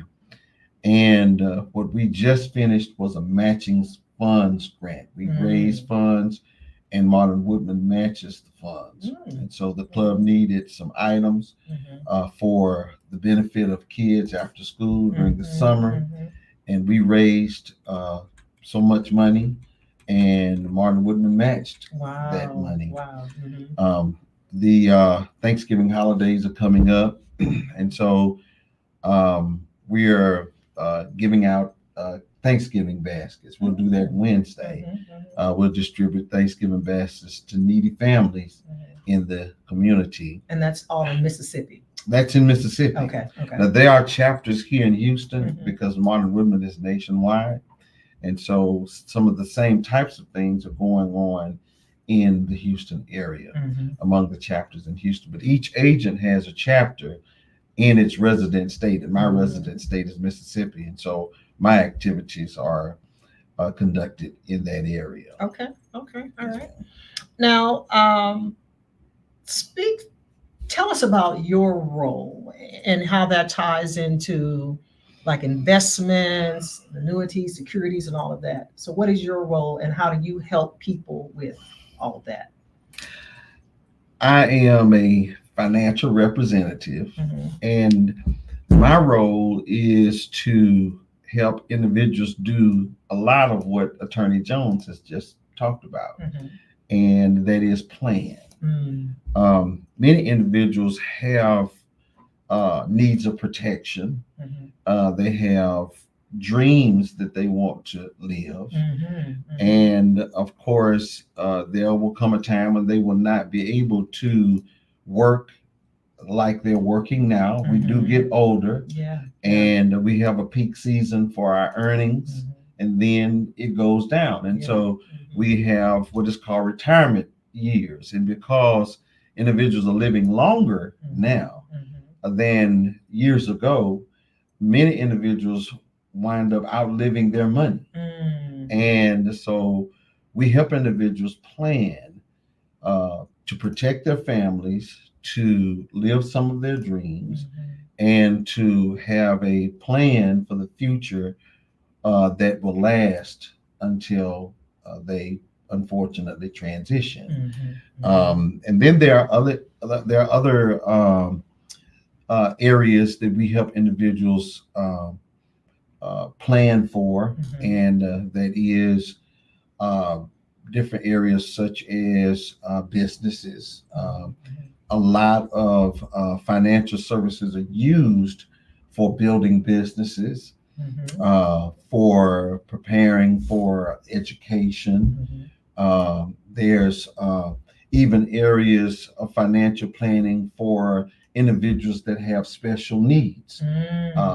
There are children that have special needs, and there are financial instruments that can help individuals with financial needs live a very fruitful and productive life, even though they get some of the government and public assistance that's available through our society. So it's a broad area, but the main things that we do with individuals on a daily basis is help them plan to protect their income, to save, to have a means or a planned way of putting something aside for themselves, for their future, for their dreams, and also help plan for their future, their retirement. And so we plan, and then individuals share what their goals are, they share what their needs are, and then we go to work to find a way to help them meet those goals and meet those needs, live those dreams. And you also help people with health insurance, is that correct? Yes, Okay, that is okay, correct. okay. That is correct. The health insurance industry is a very serious market. There have been numerous unfortunate situations because individuals did not have health insurance or have adequate health insurance. So, there's different levels of health insurance. There's health insurance, for individuals who, are younger children, adults. And then when we become seniors, their health insurance, the Medicare Advantage open enrollment is actively going on right now. And so all of those areas, yes, we do help individuals. So remind me to talk to you about health insurance, because I don't think I'm on the right plan, but that's okay. later. Okay. All right. Absolutely. Okay. Good doctor. Real quick. I believe this was a shout out to Mr. Winfred Frazier. Mr. Winfred Frazier, we have Miss Shantae Hamlet on here. You know who Miss Shantae Hamlet is? I do. She said in all capital letters, KGCOC. What does that mean, sir? Cashmere Gardens Church of Christ. Don't go gangster, Shantae. Don't go gangster. As soon as you went to talking, she put it up there in all caps. I said, I got to get him on that one. But thank you for tuning in, Shantae. Y'all share the video all over the world. Like, share, comment. This is the Wisdom Walk with Dr. Annette show. Right now, we're talking to financial consultant, Mr. Winfred Frazier. Yes. Back to the show. Okay. All right. So your role is to customize products to suit people's needs. Absolutely.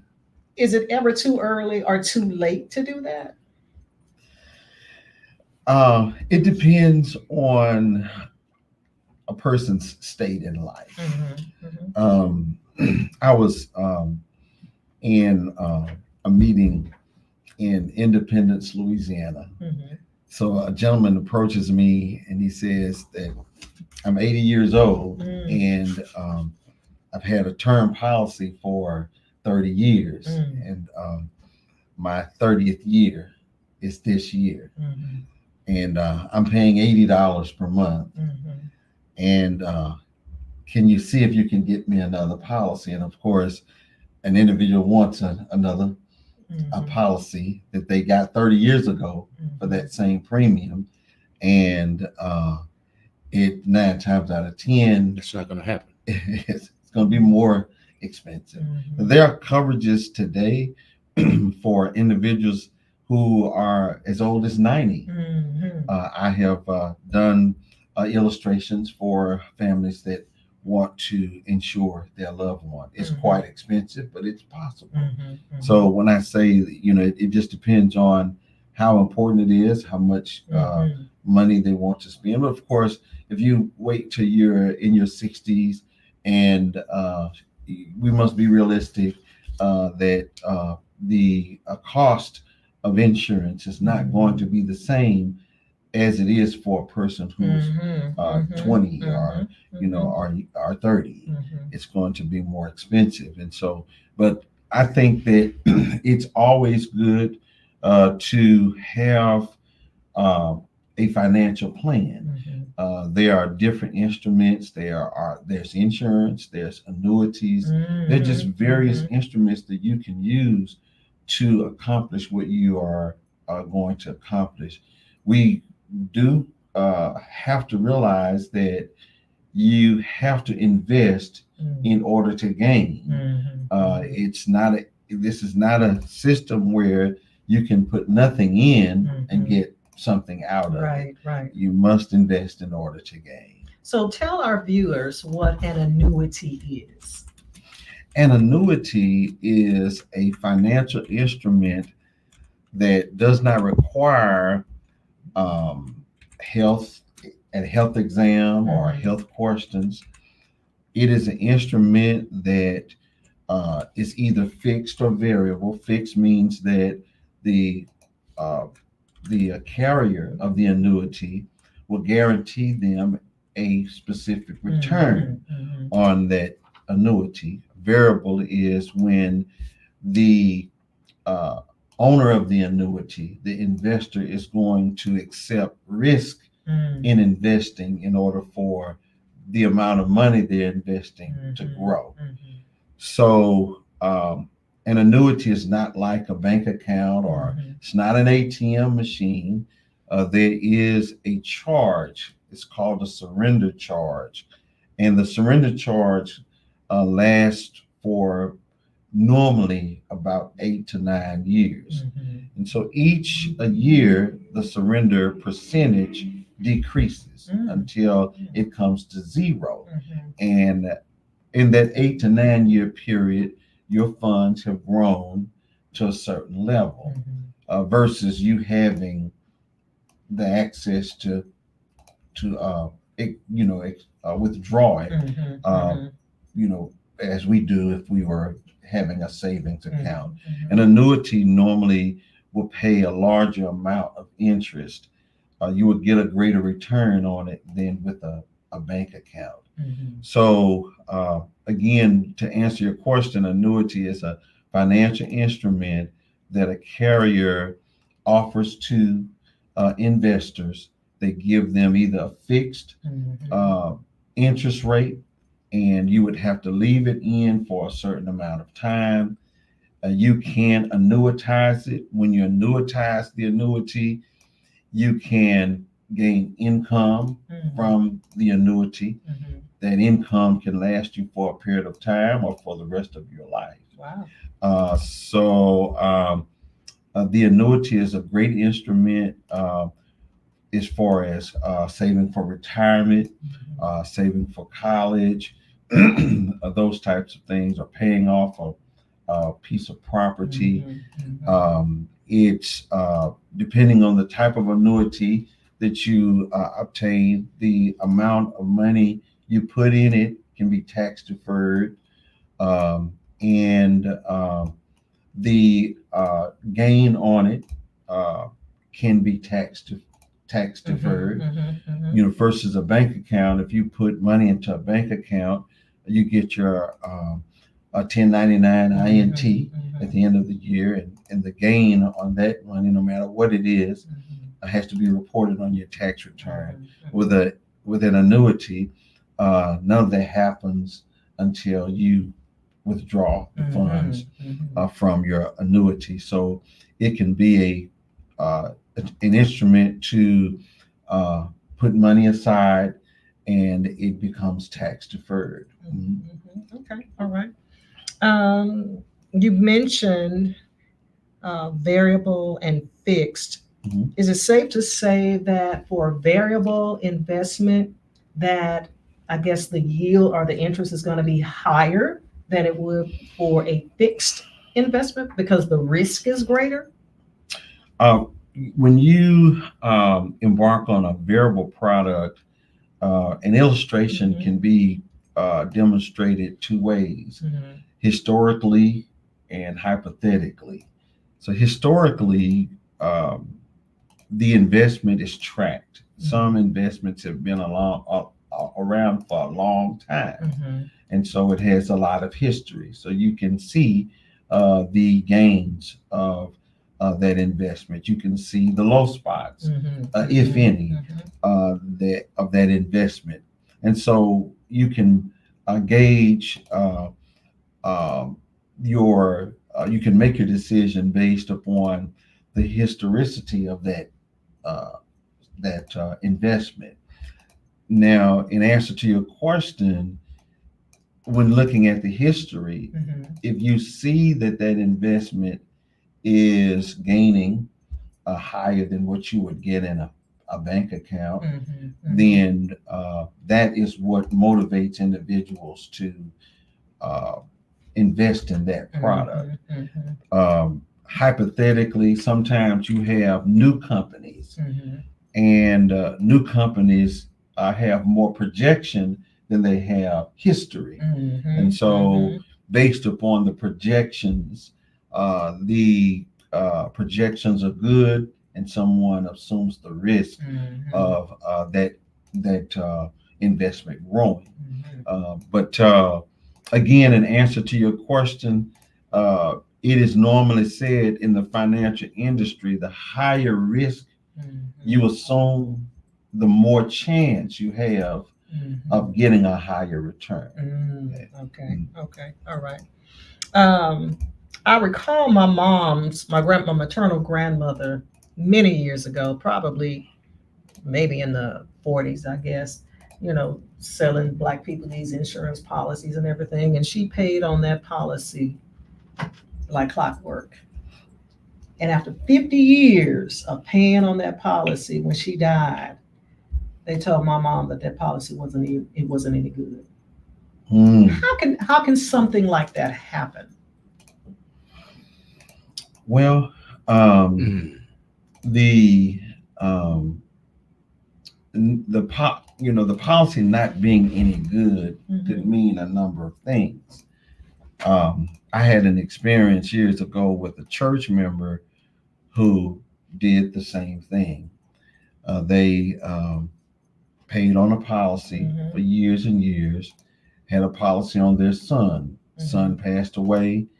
I went to the funeral home, sat with the funeral director to do the arrangements. And the arrangements was much higher than the face value of that policy. Now, sometimes individuals back then would buy face value. And with inflation and the value of the policy did not increase. They were thinking that a funeral service would be the same whenever they needed that policy. But inflation would take a $500 funeral 20, 30 years from now and make it a $5,000 funeral. And they were expecting the funeral home to do that funeral for $500. And so they had a policy. They had exactly what they bought, but the cost of a funeral had increased, and it wasn't enough to pay for the policy. There's another thing that happens, and that is if you have a policy for 30 years and that policy matures. Well, with some insurance companies, when a policy matures, the insurance company says, well, and I hate to use this terminology, but they basically say you've passed away. So they pay the policy out. So they give you the price of the policy. So and then you have to start the process over again in terms of purchasing or finding some more insurance? Yes. The policy matures, they cash the policy out, and you no longer have any insurance because in their mind we paid the policy. What? See, and so that happens if you buy a policy and they say the mature year is 95. It means that according to the insurance company, they're going to cash that policy. They're going to send you whatever money is in that policy when you reach age 95. And so they've done their duty. They've honored their obligation to you in that policy. So it depends on when a person says, well, we paid all this time but we didn't have anything. It depends on the type of policy they had, what agreement they had in the policy. There's some unfortunate things, that have happened. My parents did the same thing. When my parents passed away, we found, some policies. And some individuals, give you an example. Say, for instance, you have a $20,000 or $30,000 policy, face value, and you may have $9,000 or $10,000 of cash value in the policy. So you need some money. So you get the cash value out of the policy. Well, sometimes individuals are not informed that the insurance company will use that cash value to keep your policy alive. So if you take 100% of the cash value out of the policy, then that's going to cause the policy to lapse. So some insurance companies or some insurance agencies will say, well, you can pull 90% of your cash value out, and that will keep you with your death benefit. And it won't lapse the policy. Some individuals pull their cash value out of the policy lapse, and they don't have it even though they've been paying. And so so it just depends on what happened, with some unfortunate things have happened in the financial industry. So it's always good to look at exactly what happened rather than just stereotyping everything and take stereotyping everything because of one unfortunate situation. Wow. All right. Is there any such thing as safe investments? Yes. Okay. All right. It is. And what are those? Well, the first thing about safe investments is the individual. Okay. So, what's safe for me, it may not be safe for you. Okay. So Subjective. Yeah, subjective. Okay. That's right. It's subjective. So some individuals feel like if they put, I'll just say $10,000, if they put $10,000 in a stock, it's safe for them because they feel like I can afford to lose $10,000. For a person who cannot afford to lose, and they're saying that they can't afford to lose $10,000, then putting $10,000 in a stock is not a safe investment for them. So it's subjective.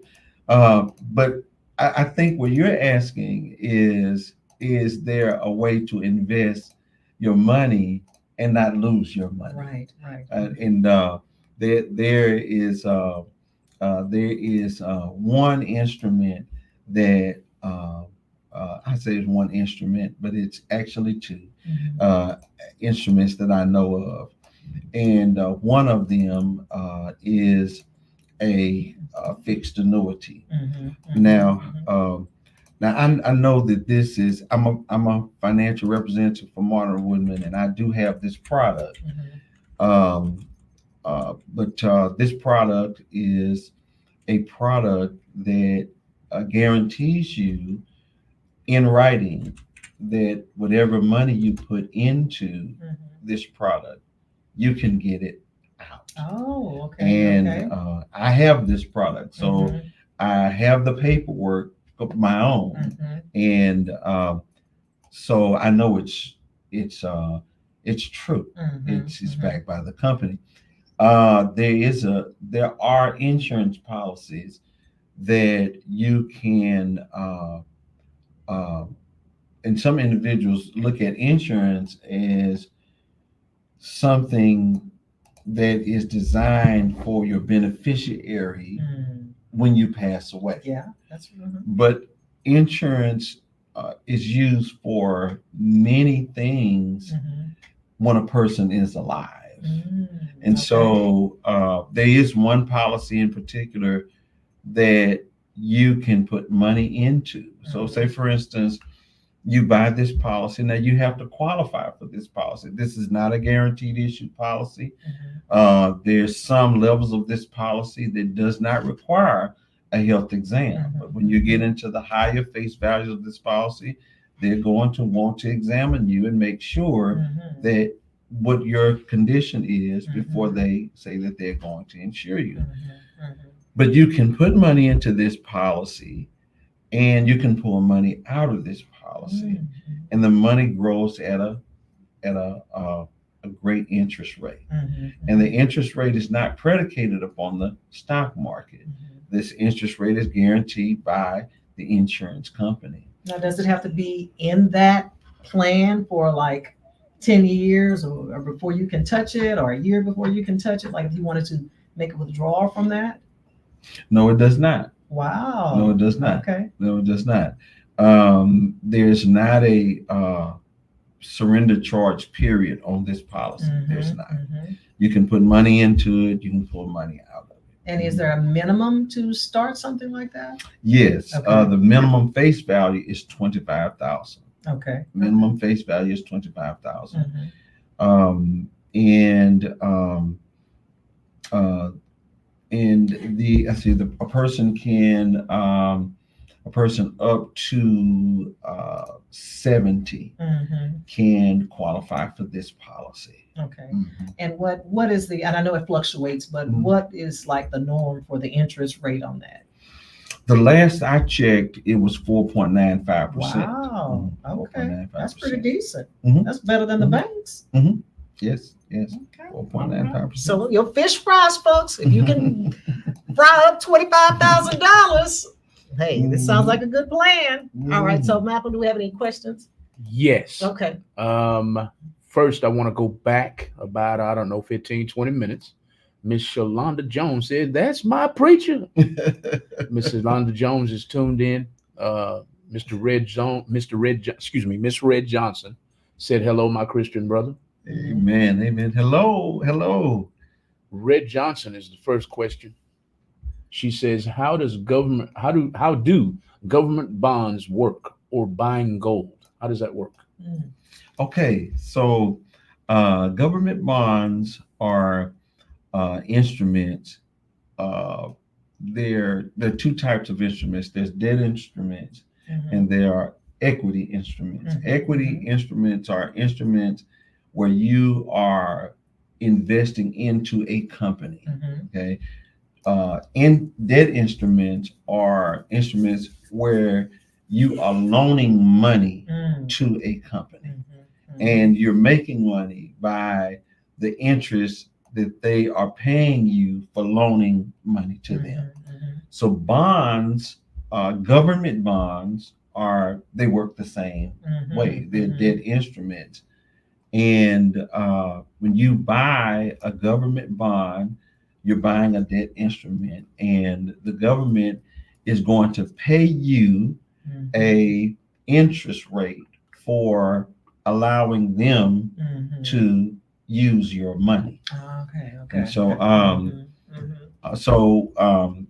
the government bonds are said to be the safest investment. But you have to watch the market, because sometimes government bonds pay more in some seasons than in other seasons. Oh, see, I didn't know that. I thought it was just like the face value. If I went and bought a bond at $50 and it's $100 and I wait my 10 years, but you're saying that rate could change anytime. Yes. So now you got me thinking about, so when that rate changes and when your bond reaches maturity, am I given, let's say, that extra or that incentive in the increase in the interest rate instead of me getting $100 after 10 years, may I get $125 because of this interest rate change, or is it just face value flat? It's what you contract to do. It's what your it's what you when you purchased your bond. That's the and what you agreed on. That's what you're going to get. Okay, regardless as to whether the interest rate changes, it may be, I don't know, 5%. You may have bought it 3%. You're still going to get that face value for the bond inventory. Right. So this brings to mind that maybe you need to treat your bonds like you would watching the stocks, and when that interest rate goes up, cash them in. You can. Wow. You can. Okay. Well, interesting. I'd like to interject something before we get to our next question. We talk about, let me shorten it and say this. A lot of people aren't interested in insurance because it doesn't help them now. You know, we live in the now these days. If it's not immediate gratification, people aren't interested. Yeah. So what Mr. Winfrey mentioned a few minutes ago about you can have benefits now. I was waiting for you to say what they're actually called, and you didn't. So I'm gonna help you. Okay. You described it, Okay. but I think selling life insurance would go over a lot better if you say these are living benefits that you can live with now. It's not, you don't have to wait 30 years. I mean, you don't have to wait until your mother, your father, your grandmother passes away. You can start investing now. And have living benefits, which means you can profit from this now. If you you can profit in the near future if you invest now. Right. That's basically what you were saying. I was just waiting for you to say living benefits, because a lot of people are turned off by life insurance because I can't profit from it now. So why do I need to invest in that? It's not going to help me now. So I just wanted to interject that.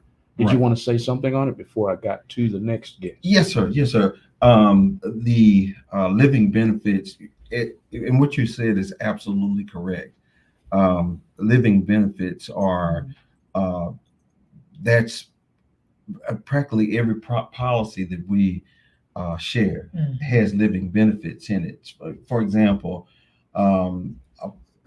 most life insurance policies will have chronic illness riders. A chronic illness rider is a rider that will pay you X amount of dollars out of that policy if you're not able to perform at least 2 of your activities of daily living.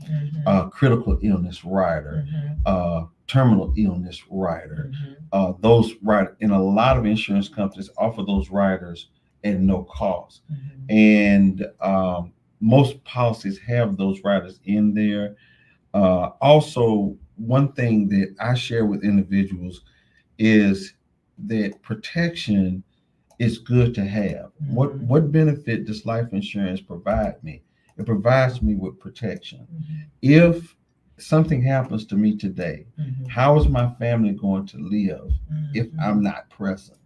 That is a tremendous benefit. And individuals are, as Attorney Jones stated on the legacy plan, it's about preparing. It's about preparing. And if a young person would start at a very young age and start preparing. Here's a young man. He has a family. He could get $1 million of coverage for probably less than $30 a month.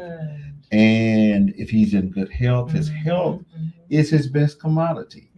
Use that health. Get the coverage. You could get a term policy. Term policies are really cheap, but you get a certain kind of term policy. They're what is called convertible term policies, which means that if he's 20 and he's at a preferred or super preferred health rating, and he has he needs to get some more insurance at age 20 years from now, he is still going to get that other insurance on that super preferred rating.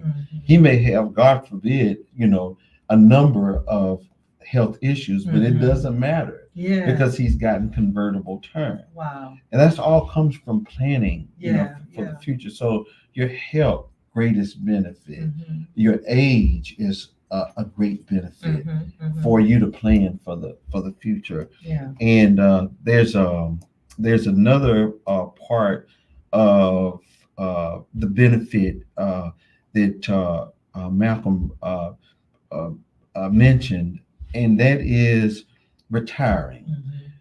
So if at my age, if I said, well, I'm going to start saving for retirement, it would be a hardship on my monthly budget. Mhm. But if you start at a young age, Mhm. then you can be very comfortable, Yeah, yeah, yeah. very comfortable, Mhm, 20 or 30 years just by Mm-hmm. methodically mhm. putting some money aside. Now, one of the things that I have learned that is so critical Mhm. is that when you save for retirement through insurance money, Mhm. your retirement can be tax free. Mhm. I don't know if you know, but your Social Security benefits can become taxable income, Mhm. Mhm. but your insurance money will never be Mm. taxable income. Wow, didn't know There's that. veterans benefits, Mhm. never taxable income. Mhm. Insurance money, never taxable income. Mhm. So now I don't claim to know everything, Yeah, yeah. but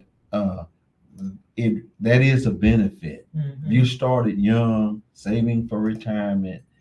That insurance policy can be a huge Wow. benefit to you even before you get to retirement age. But these are things we don't know. That wasn't talked about in my family, and I'm sure other families. Mhm. But we did know. My grandma used to always say, "Get your little piece of policy so Mhm. when you die." Mhm. But yeah, get your little Mhm. piece of policy. So we Right. got a little piece of policy. Right. And so just what you're sharing with us is all new. Right. And so we'll talk about how we can get this out to the community because we need to know. Right. And I was thinking when Attorney Jones was speaking about the legacy plan, how that there are some families that have used insurance as a legacy. Mhm. There are some churches that have used insurance as a legacy. Mhm. So if there are some individuals that took policies out on their children Mhm. at a young age, Mhm. and when those children grew up and they passed away, Mhm. that helped that next generation Yeah. become Yeah. Mhm. wealthy. Wow. And so many individuals talk about generational wealth. The Mhm. generational wealth was passed on through insurance. Mhm. Yes, sir. Yes, sir. That was a question from Karen Shepherd. Yes. Okay. Asia says, "Hey, Hey. Asia, you're done." Yeah. Hey, Asia. She says hello. Miss Red Johnson said, "Thank you for the clarification on government bonds." Mhm. And then Red Johnson said, "We perish for the lack of knowledge." Mhm. And to the question, Karen Shepherd. Karen Shepherd Mhm. says, "Could a 60-year-old still purchase an annuity, and what advantage would that be for an older individual?" Excuse me. Mhm. Yes, a 60-year-old can purchase an annuity, and the advantage, if a 60-year-old person is looking for death benefit and they have health issues, then there's no health questions or health exam required Mhm. for an annuity. And that money can accumulate, and it can be used while they are living as well as for death benefit. So yes, there's a benefit. So is there a minimum for that? Or is this the $25,000 investment that you were speaking about earlier? There are different there are different kinds of annuities. Mhm. There's we have a fixed annuity that cost as little as $25 per month to start. Wow. But all companies don't offer Mm-hmm. an annuity. Some companies require $2,500, some $5,000, some $10,000. It depends on the type of fixed annuity. There are some annuities that will go on indefinitely, and you have some annuities that will last 3, 5, 7 years. Some multi-year guaranteed annuity, they'll last for just a short period of time. So, but in answer to the question, a 60-year-old person who may or may not have health issues can benefit from purchasing an annuity. Now, when you get into purchasing a traditional an annuity under a traditional IRA at 72, you have the required minimum distribution, those types of things. But it just depends on what you're planning to accomplish in purchasing the annuity. Okay. All right. So we just about there. And I would be remiss if I did not mention that you also work with clients on credit repair. Is that correct? I have some associates that do that. Okay. Yes, sir. All right. Yes, ma'am. All right. And you talked about term life. I didn't hear anything about straight life, though. Okay, so there's term life, there's whole life, and there's universal life. So, of course, term life, you're purchasing death benefit. So, and you're purchasing it for a period of time. So the insurance company says they agree for a period of time for a premium. We're going to guarantee you or guarantee your beneficiary a certain amount of dollars if you pass away. And that premium is based upon the age that you purchased the policy, the age at which you purchased the policy. When the period has expired, the insurance company says, well, we can continue to cover you, but we'll have to base your premium on the age, on your age at the time that your term expired. So that's term insurance. So you're actually buying death benefit. Then there's whole life. Insurance, and whole life insurance is where you purchase death benefit for a set premium for however long that policy is in force. If it's 95, it's 121 years, you're going to pay the same premium. So if I purchased a $50,000 policy at age 20 and I'm not paying but $25 per month, at age 60, I'm still paying $25 per month. But what happens with the whole life is that you have that death benefit, but you also accumulate what is called cash value. And the term policy does not accumulate cash value, but the whole life policy accumulates cash value. So the cash value that it accumulates when a person expires, that cash value and the death benefit is awarded to the beneficiary.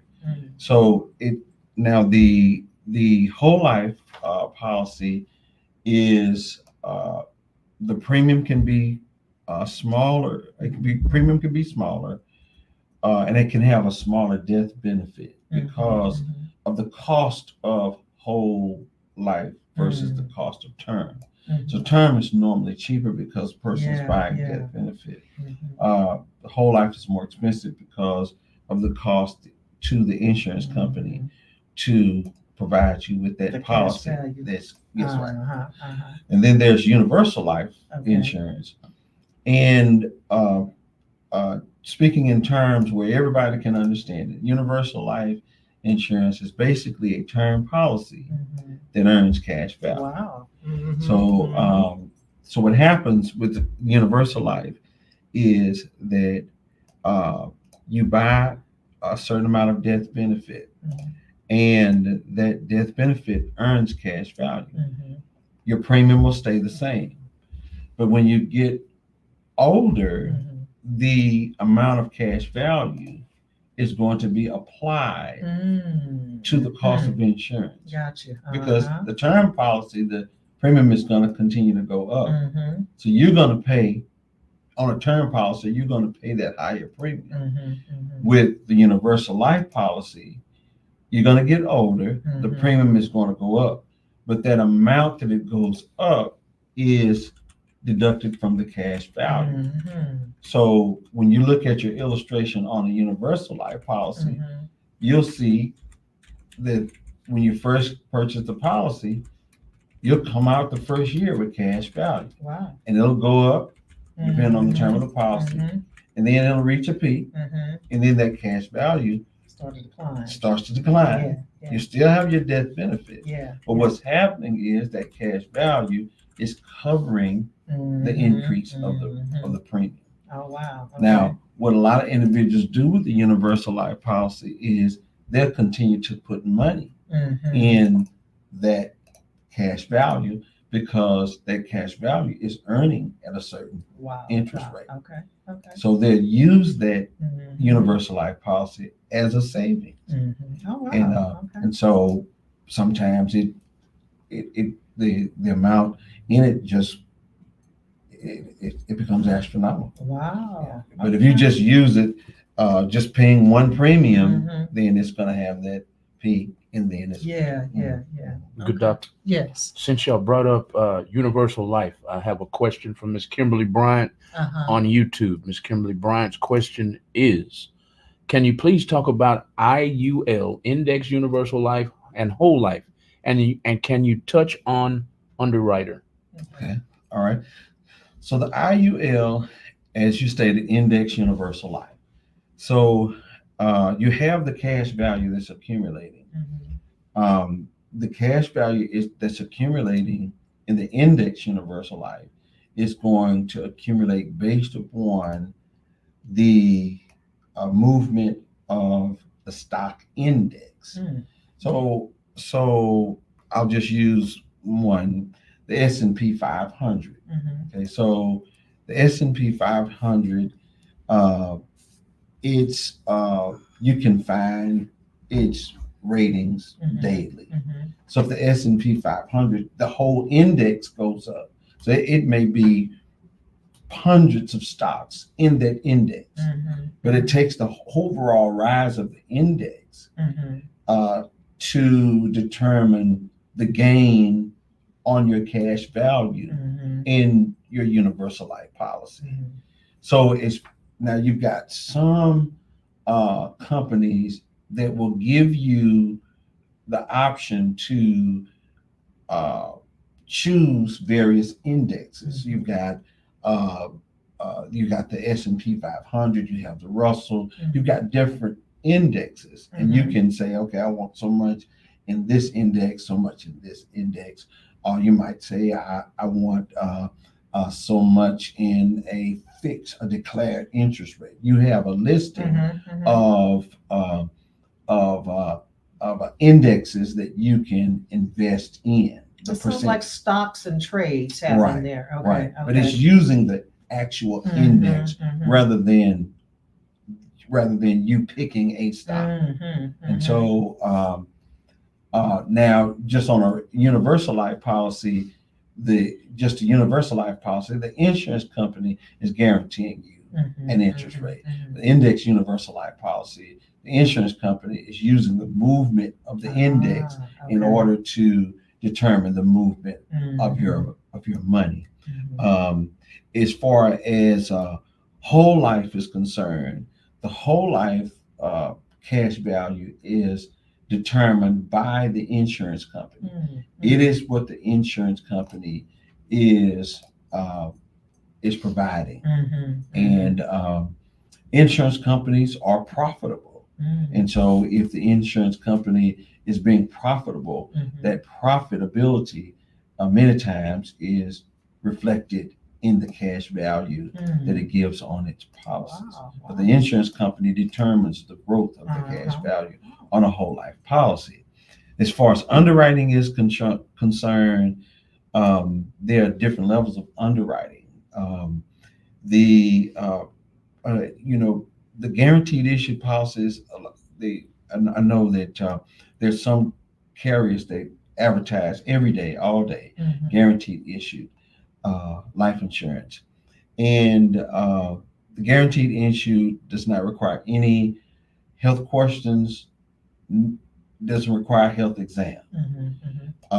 There is one thing about the guaranteed issue policies that we see on television, and that is that you do not get the benefit of the full face value of the policy until after you've had the policy for 2 years. Oh, okay. Okay, so the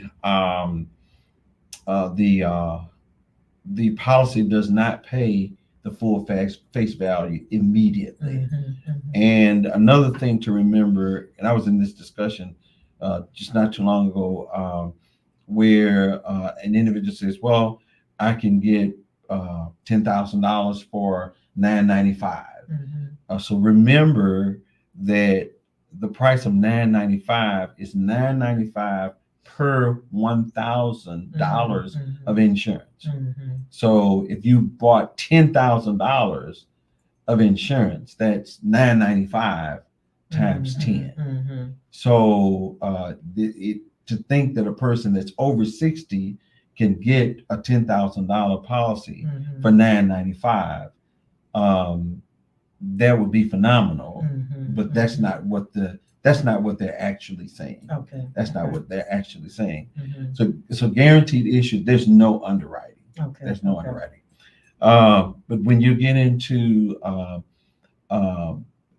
simplified issue, they're just going to look at simplified issue policy. They're going to ask you some health questions, some basic health questions, and they're going to run what's called an MIB report. Everybody has a MIB report, Medical Information Bureau. So they're going to run the MIB report. The MIB report is going to give some medical history. It's going to give some criminal history. It's going to also tell the insurance company how many insurance policies you've applied for. So if I've applied for 5 policies that I'm looking for, they're going to look at me, well, did you get declined? Are you overinsured? Can you really afford to purchase another policy? So then when you get into, when you look at a simplified issue, then you start looking at pricing. The simplified issue policy is a little lower than the guaranteed issue policy because it's already at a rated level. So you're approved. Oh, I got approved. Well, they're already expecting you to be sick, or they're already expecting you to have something wrong with you, even when they approve you. Okay, so they're not looking that hard. Then when you start getting into policies that are over $100,000, $150,000, now the insurance company wants to do underwriting. So they're going to look at your health.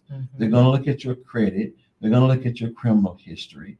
They're going to look at your driving record, because all of these are risk factors. If I have a bad driving record, I could either kill myself.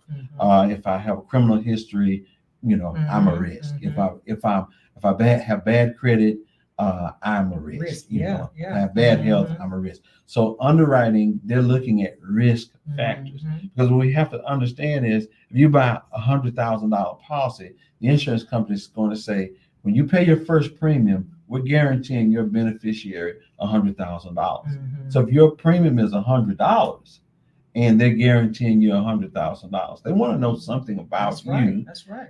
For this agreement to give $100,000, possibly, and you haven't even you only put $100 in. Right.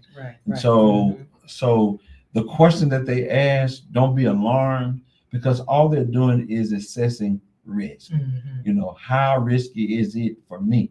The insurance company is assuming the risk. So it's just like with a variable annuity, you are assuming the risk. You buy mutual funds, you are assuming the risk. The representative the financial advisor is advising you, but you are assuming the risk. Yeah. So with the insurance policy, the insurance company is assuming the risk. So they don't want to lose. Absolutely, They don't wanna absolutely. lose, They do yeah. not want to. They do not want to lose. And so, so they will look. And Martin Woodman, I'll say this about Martin Woodman: their underwriting stronger than what we expect. Oh, just a second. Yeah. Okay. Thank you for calling the Wisdom Walk with Dr. Annette show. Who do I have the pleasure of speaking with tonight? Daryl McLaughlin. I had a question. I'm calling from California, San Francisco Bay Area. Please do me a quick favor and turn down your monitor, your phone in the background. Daryl McLaughlin. I had a question. I'm calling from. How's that? There's a lot of interference. Thank you. Okay, is that better? Yes, sir. Much better. Okay. Thanks for picking up my call. I was interested, and I don't know if I missed it, if he talked about SPY stock. You know, those are investment stock. I think is based on the maybe the Fortune 100 or Fortune 500 company. Could you ask him a question and maybe explain his knowledge? You can ask. Oh, okay. I'm looking right at you. Yeah. Are you? Again, my name is Joe McLaughlin, calling from the San Francisco Bay Area. But I had a question about SPY stock. What can you tell me about that? SPY stock? Yeah, I think it's SPY stock. This is stock that's based on the largest, let's say, largest companies in America that's been around for a long time. You know, you want to invest $5, $10, whatever, $1,000 in those types of stock. But these are some of the largest stock, you know, big companies, Google, Facebook, you know. Yes, sir.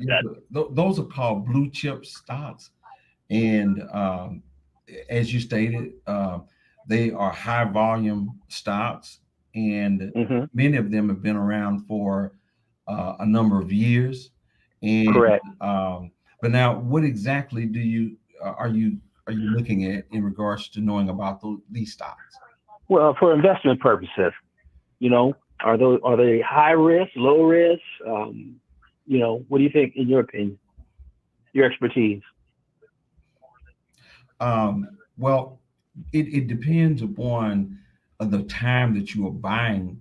Any time that you're purchasing a stock, it depends upon the time that you're buying the stock. When you look at stocks that have been around for a long time, those stocks move when things are happening. If they're coming out with a new product, just like Apple came out with the iPhone 15. Correct. You've got a number of companies that are utilizing artificial intelligence, that type of technology. When something is happening, then those stocks tend to go up. And so you have to watch the time, and you have to get some good news, because a lot of times when we get news, we are actually not getting fresh news. And so we really have to watch the news. Now, my recommendation, if you don't mind me making a recommendation, and that is to consider, especially, and I don't know what size of an investment you're looking at, but if you're looking at investing in blue chip stocks, it will be good to have a mixture of investments. And mutual funds are a great option because you get a balance of investments. If one stock is going down, then you may have another area that's going up, and it balances out your investment so that you won't get hit with a huge loss. Because sometimes the blue chip stocks don't move. You'll purchase them, but they don't move like you would expect them to move. Because they're functioning on a day-to-day basis. They are maintaining what they have. many times. When you look at a company, a new company, they are pushing it really, really hard because they're building. And so that stock is going to go up because they're building. But sometimes the blue chip stocks they're maintaining. And so the movement is not like you would expect it to be because they're maintaining that day-to-day operation. So I would advise a mixture of stocks, some blue chips. Another this is when I was studying uh, uh, for the securities license. There are um, there are some stocks that never move. Tires for your car. Uh, Yes. roll on tires in the wintertime, in the summertime. Uh, they need the folk always need tires. So Yes. uh, and here's another one: toilet tissue. Folk used Yes, sir. to, you know, But it's true. yeah, that's true. That's true. And then Mhm. another thing to consider too is that there are stocks that pay dividends, and Uh-huh. one stock that pays dividends is AutoZone. You see AutoZone all the time, Yes, and that's correct. AutoZone pays dividends. And sometimes Mhm. dividends are paid monthly, sometimes they're paid quarterly, sometimes they're paid semi-annually, and sometimes annually. But you get enough Mhm. dividend stocks, and you could wind up having a monthly income. And I know we're on the air, and I don't want to mention any names, but it's well known investor that's talked about a whole lot, and individuals look to that person for advice on how to pick stocks. And one of Yes. his strategies is that of buying stocks that pays dividends. And Okay. yes, sir. So uh, uh, yes, sir. I would buy a mixture of stocks. Mixture stock. Yeah. Now, I think I know what company you're talking about, but you can't say it. yeah, yes. And what would you consider a starting investment amount? You know what I'm saying? Like for example, I'm retired. Yes, sir. So I'm real conservative with my money. Yes, sir. Yes, sir. Yes, sir. So 5,000, 10,000.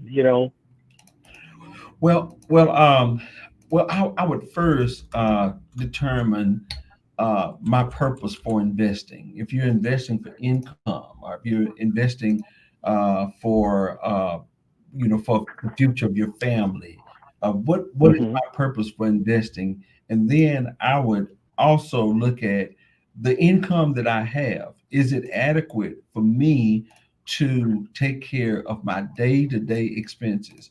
When we do Okay. applications for clients, that is a question that we have to send in to FINRA, the SEC. Are we? Uh, is this person who's making this investment using money that they need for their light bill, for their house note? So, do I have enough money to take care of my day-to-day expenses? Mhm. And then the Okay. next thing I would think about is, do I have any emergency funds? Because Yeah. things happen and you can't run to your stock account and get money out when things happen. You have to have some emergency money. And if you have your Gotcha. emergency money, your monthly bills are taken care of, then I would decide how much am I going to invest. And if you Okay. are retired, this is my advice to you. Uh, and I hope that I'm not offending anyone. But if you are retired, take into account that at this point in your life, you cannot afford to lose any money. You need every dime. If our health is fragile, and health, the cost of health is high, and you Hmm. do not have money to lose. So you have to be wise in how you spend your money. But I would love this. This is what we do. We sit down with individuals and we plan. Hmm. We plan. And so, we have to answer some some tough questions in order to plan properly. Yes. The caller. Somebody put you on blast, caller. Miss I Judith. want to say hi to Dr. Annette Williams. I'm familiar with your sister, Judith Johnson. Yes. Actually, you attended Central Church of Christ in Oakland, California about 3 years ago. Yes, I remember. Thank you for calling in. You're welcome. So got a lot of people from the congregation calling in to listen to the show. Good. Great job. Thank you. Yeah. Well, we're going to take a break and bring Miss Attorney Jones back and keep Mr. Winfred. I almost called it something else. and guys, call in with your questions. We're running over a little bit tonight. We were just blessed that Malcolm said we can extend the show because we know that this is information you can use. So we're bringing Attorney Jones back and call in. We're going to take just a quick break and we'll be right back. So stick and stay. Attorney Jones is going to tell you about some of the offerings that she has so we can get our lives in order. And Brother Frazier is going to talk about I don't know, whatever he can do. He's going to work up his magic. So stick around. We'll take a quick break, all right?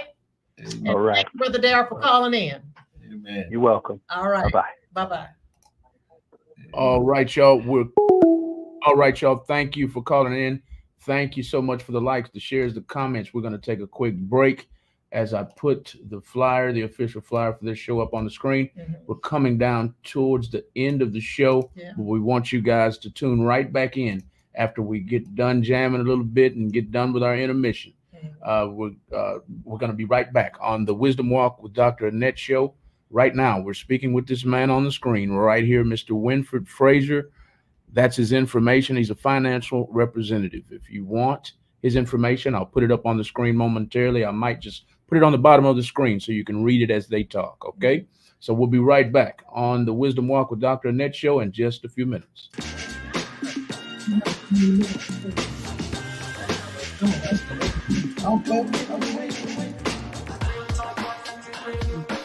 Okay, slide open. Okay.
We are back on the Wisdom Walk with Dr. Annette show.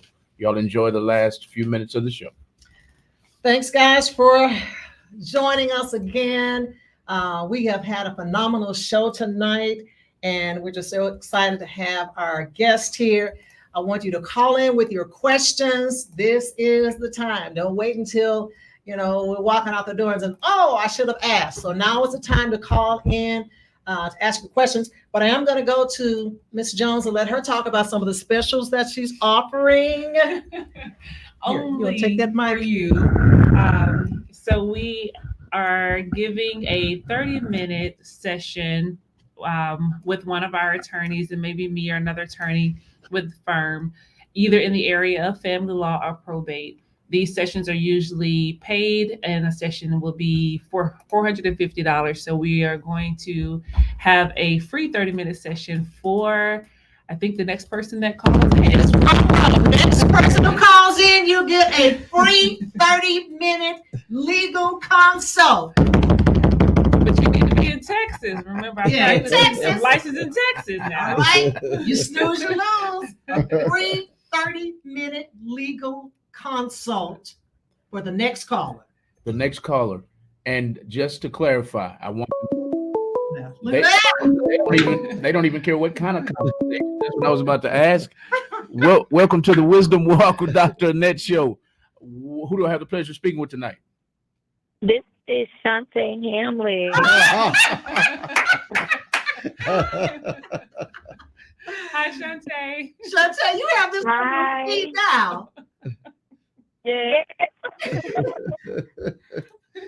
Jones Law Firm, you got it, girl. Awesome. Thank you, Lord. Thank you. So I'll get your information, and my firm will reach out to you to get that scheduled. Okay, awesome. Thank you so much. All right. And thank you. We have another giveaway. And this is one of our brother and sister in Christ. They opened up a new restaurant called Alvin's Wings. But I want to tell you, it's not local. So if you're just out on a Saturday and you want to go and just enjoy a little bitty town called Lott, Texas, which is right outside of another little town called Temple.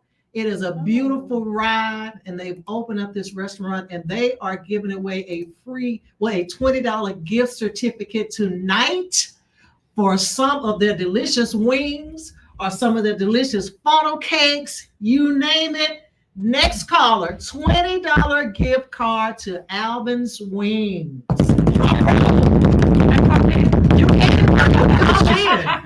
She wants them in her office, y'all. Yeah. Don't worry, Alicia, we'll go. And where's this place located again? It's Alvin's Wings. Alvin's Wings is in Lott, Texas. Brand new restaurant. They have done a phenomenal job. She and her husband, and I think her uncle, bought up most of the town because it was dead. And so they have just been revitalizing it and have done a phenomenal job. So if they don't call in, Alicia, we're going to get us some wings. Okay. All right. Next caller. Next caller. The first caller. The first caller gets a $20 gift card to Alvin's Wings. Mm-hmm. Call in right now at 832-560-2885 before we end this show, or the attorney at law is going to get them. Right. So when you go for your consultation, your free 30-minute consultation, she'll be dripping. She'll be dripping chicken. What's your favorite flavor? Oh, lemon pepper. Lemon pepper. Mm-hmm. So you're going to get your consultation. Who was that, Miss?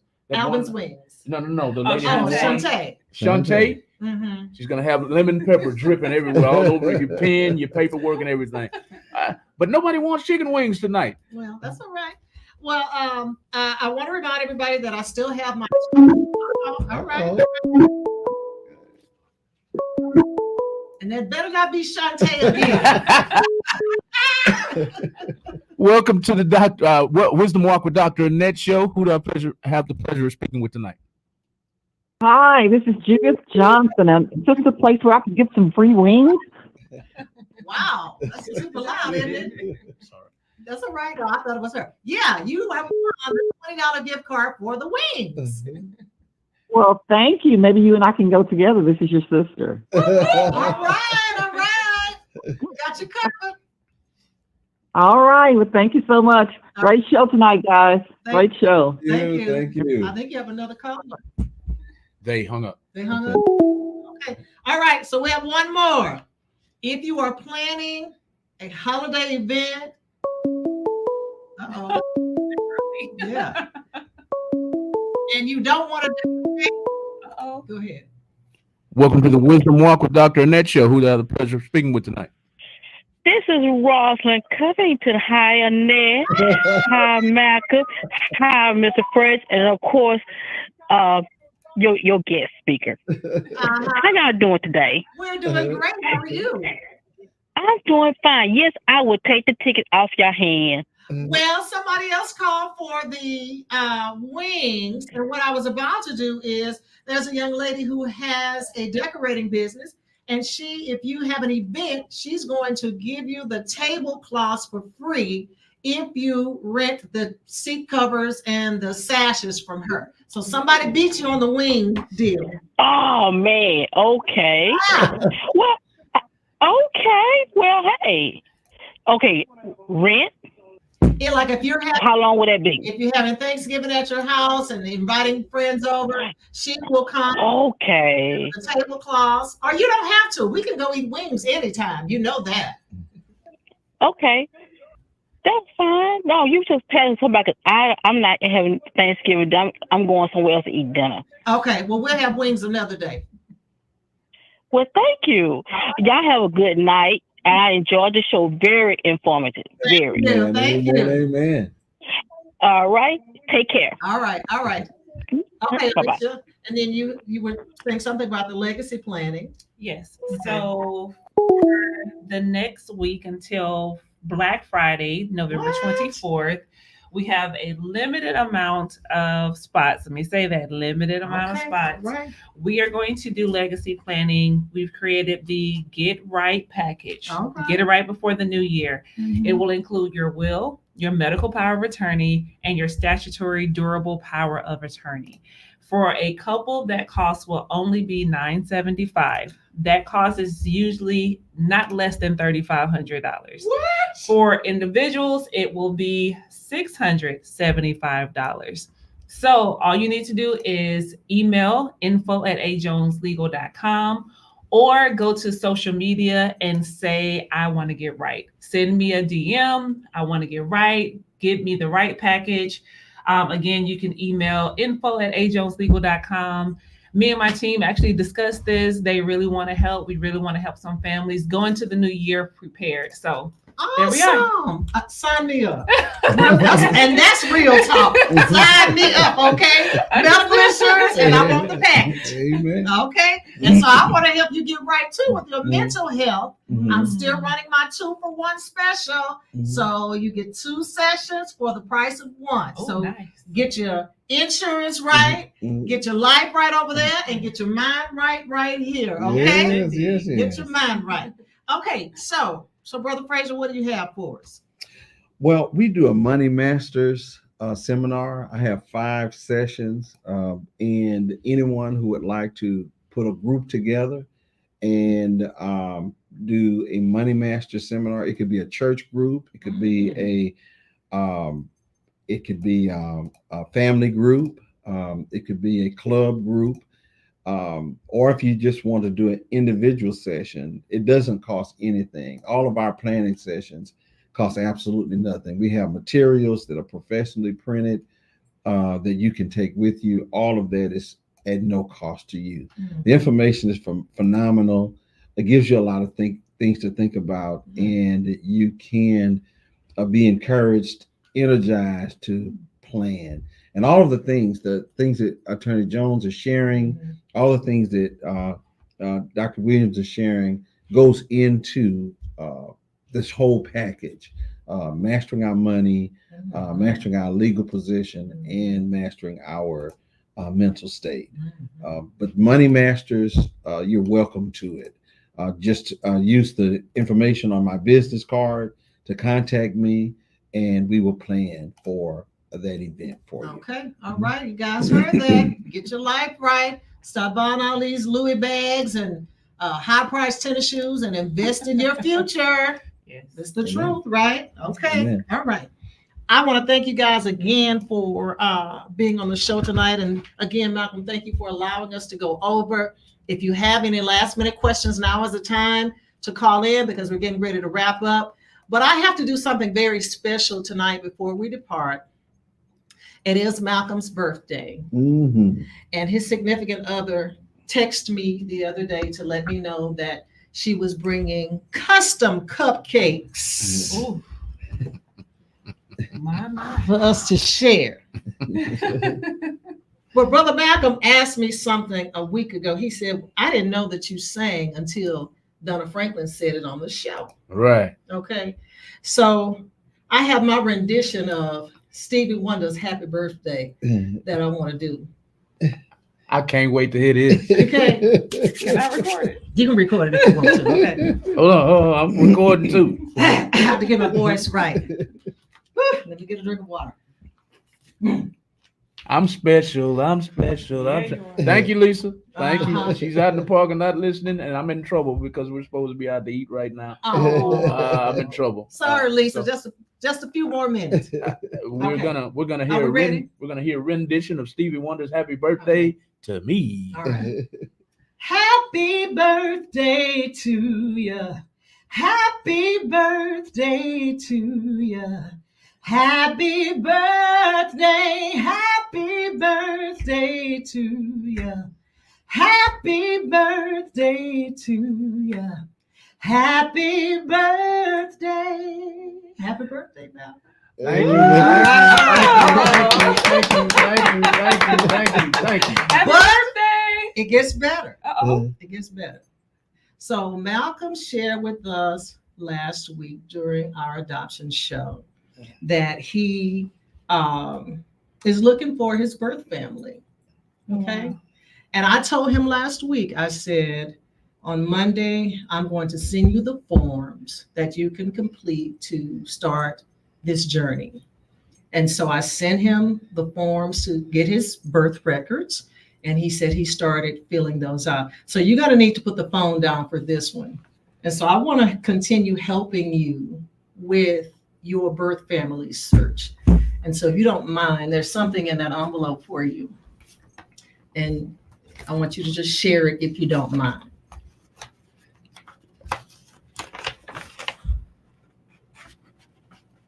It won't bite.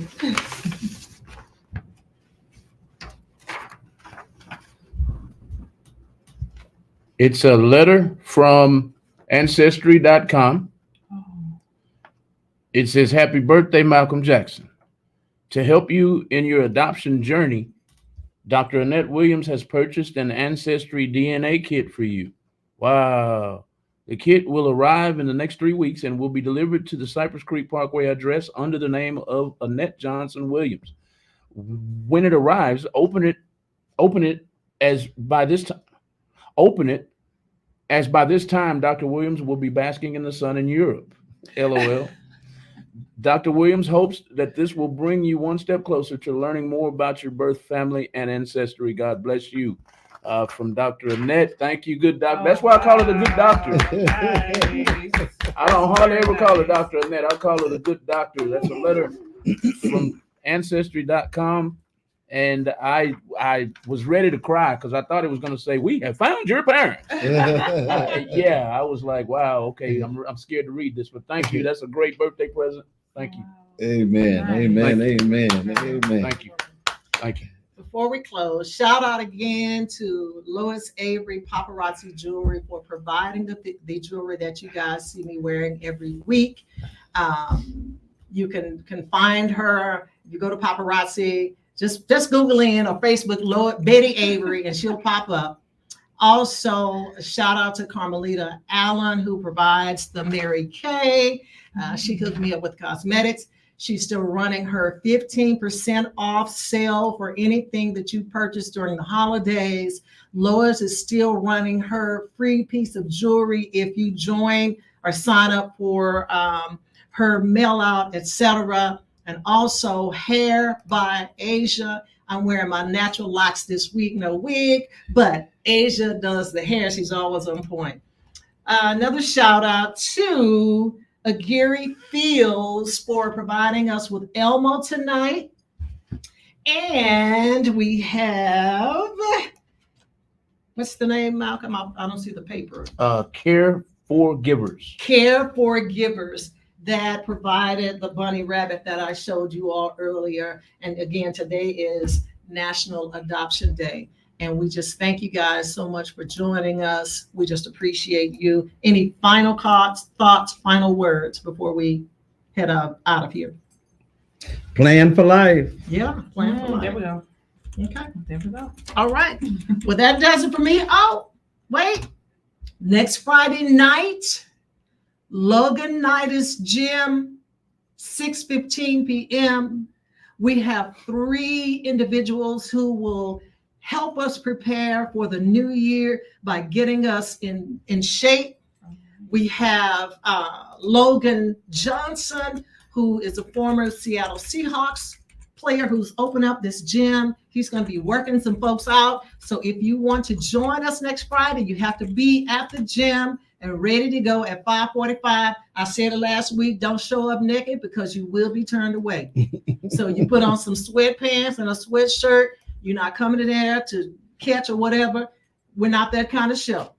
So 5:50, 5:45, Loganitis Gym, Umbo, Texas, next Friday night. If you want to be a part of that, we have a gentleman who was weighing 500 pounds and naturally just by diet and exercise, he lost over 285 pounds. He will be there showing and sharing his story. And then we have Genuine, which is she does like health foods and healthy eating practices and things like that. So she's going to be talking about her business. So again, next Friday night, Loganitis Gym will be off site, 6:15. We'd love to have you there. If you want more information, you know how to get in touch with me. And I'm Annette Williams with Williams Counseling and Play Therapy. We're located at 2500 East TC Jester Boulevard, Suite 249, providing therapy services for adults and children. We accept all insurances and cash. So don't let your mental health go lacking either. Amen. Yeah. So there you go. Back to you, Brother Malcolm. Before I get to the conclusion of the show, this is for our panelists and our host.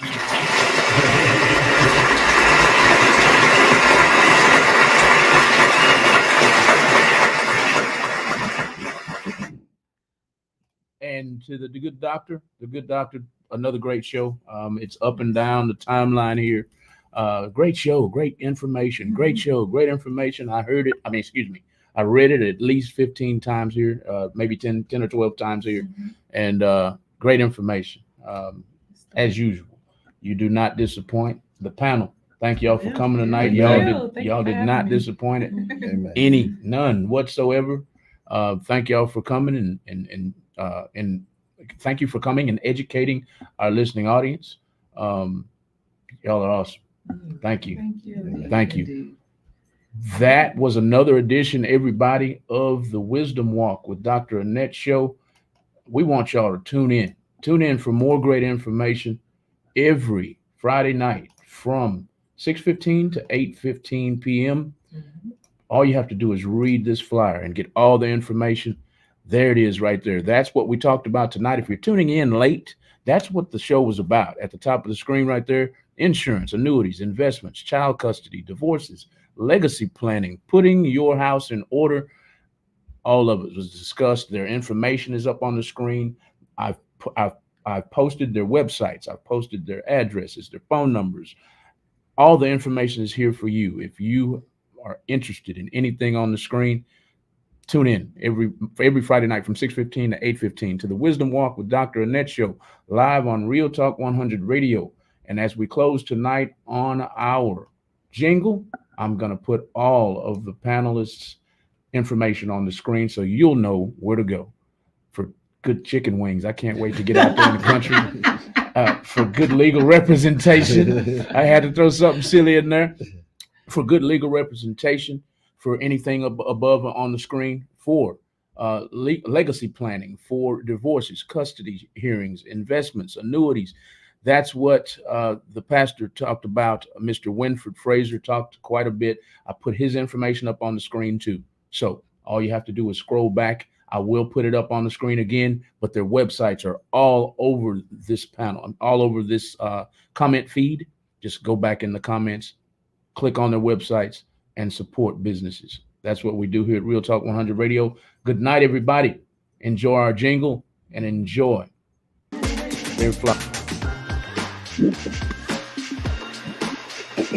Hold on.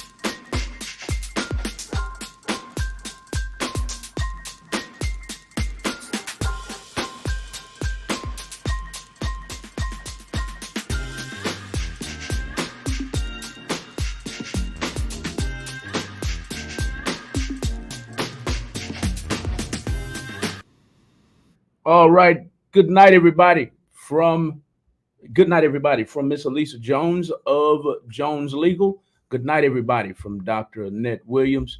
Good night, everybody, from Mr. Winfred Frazier. And good night, everybody, from Real Talk 100 Radio. We'll see y'all next Friday night. Good night.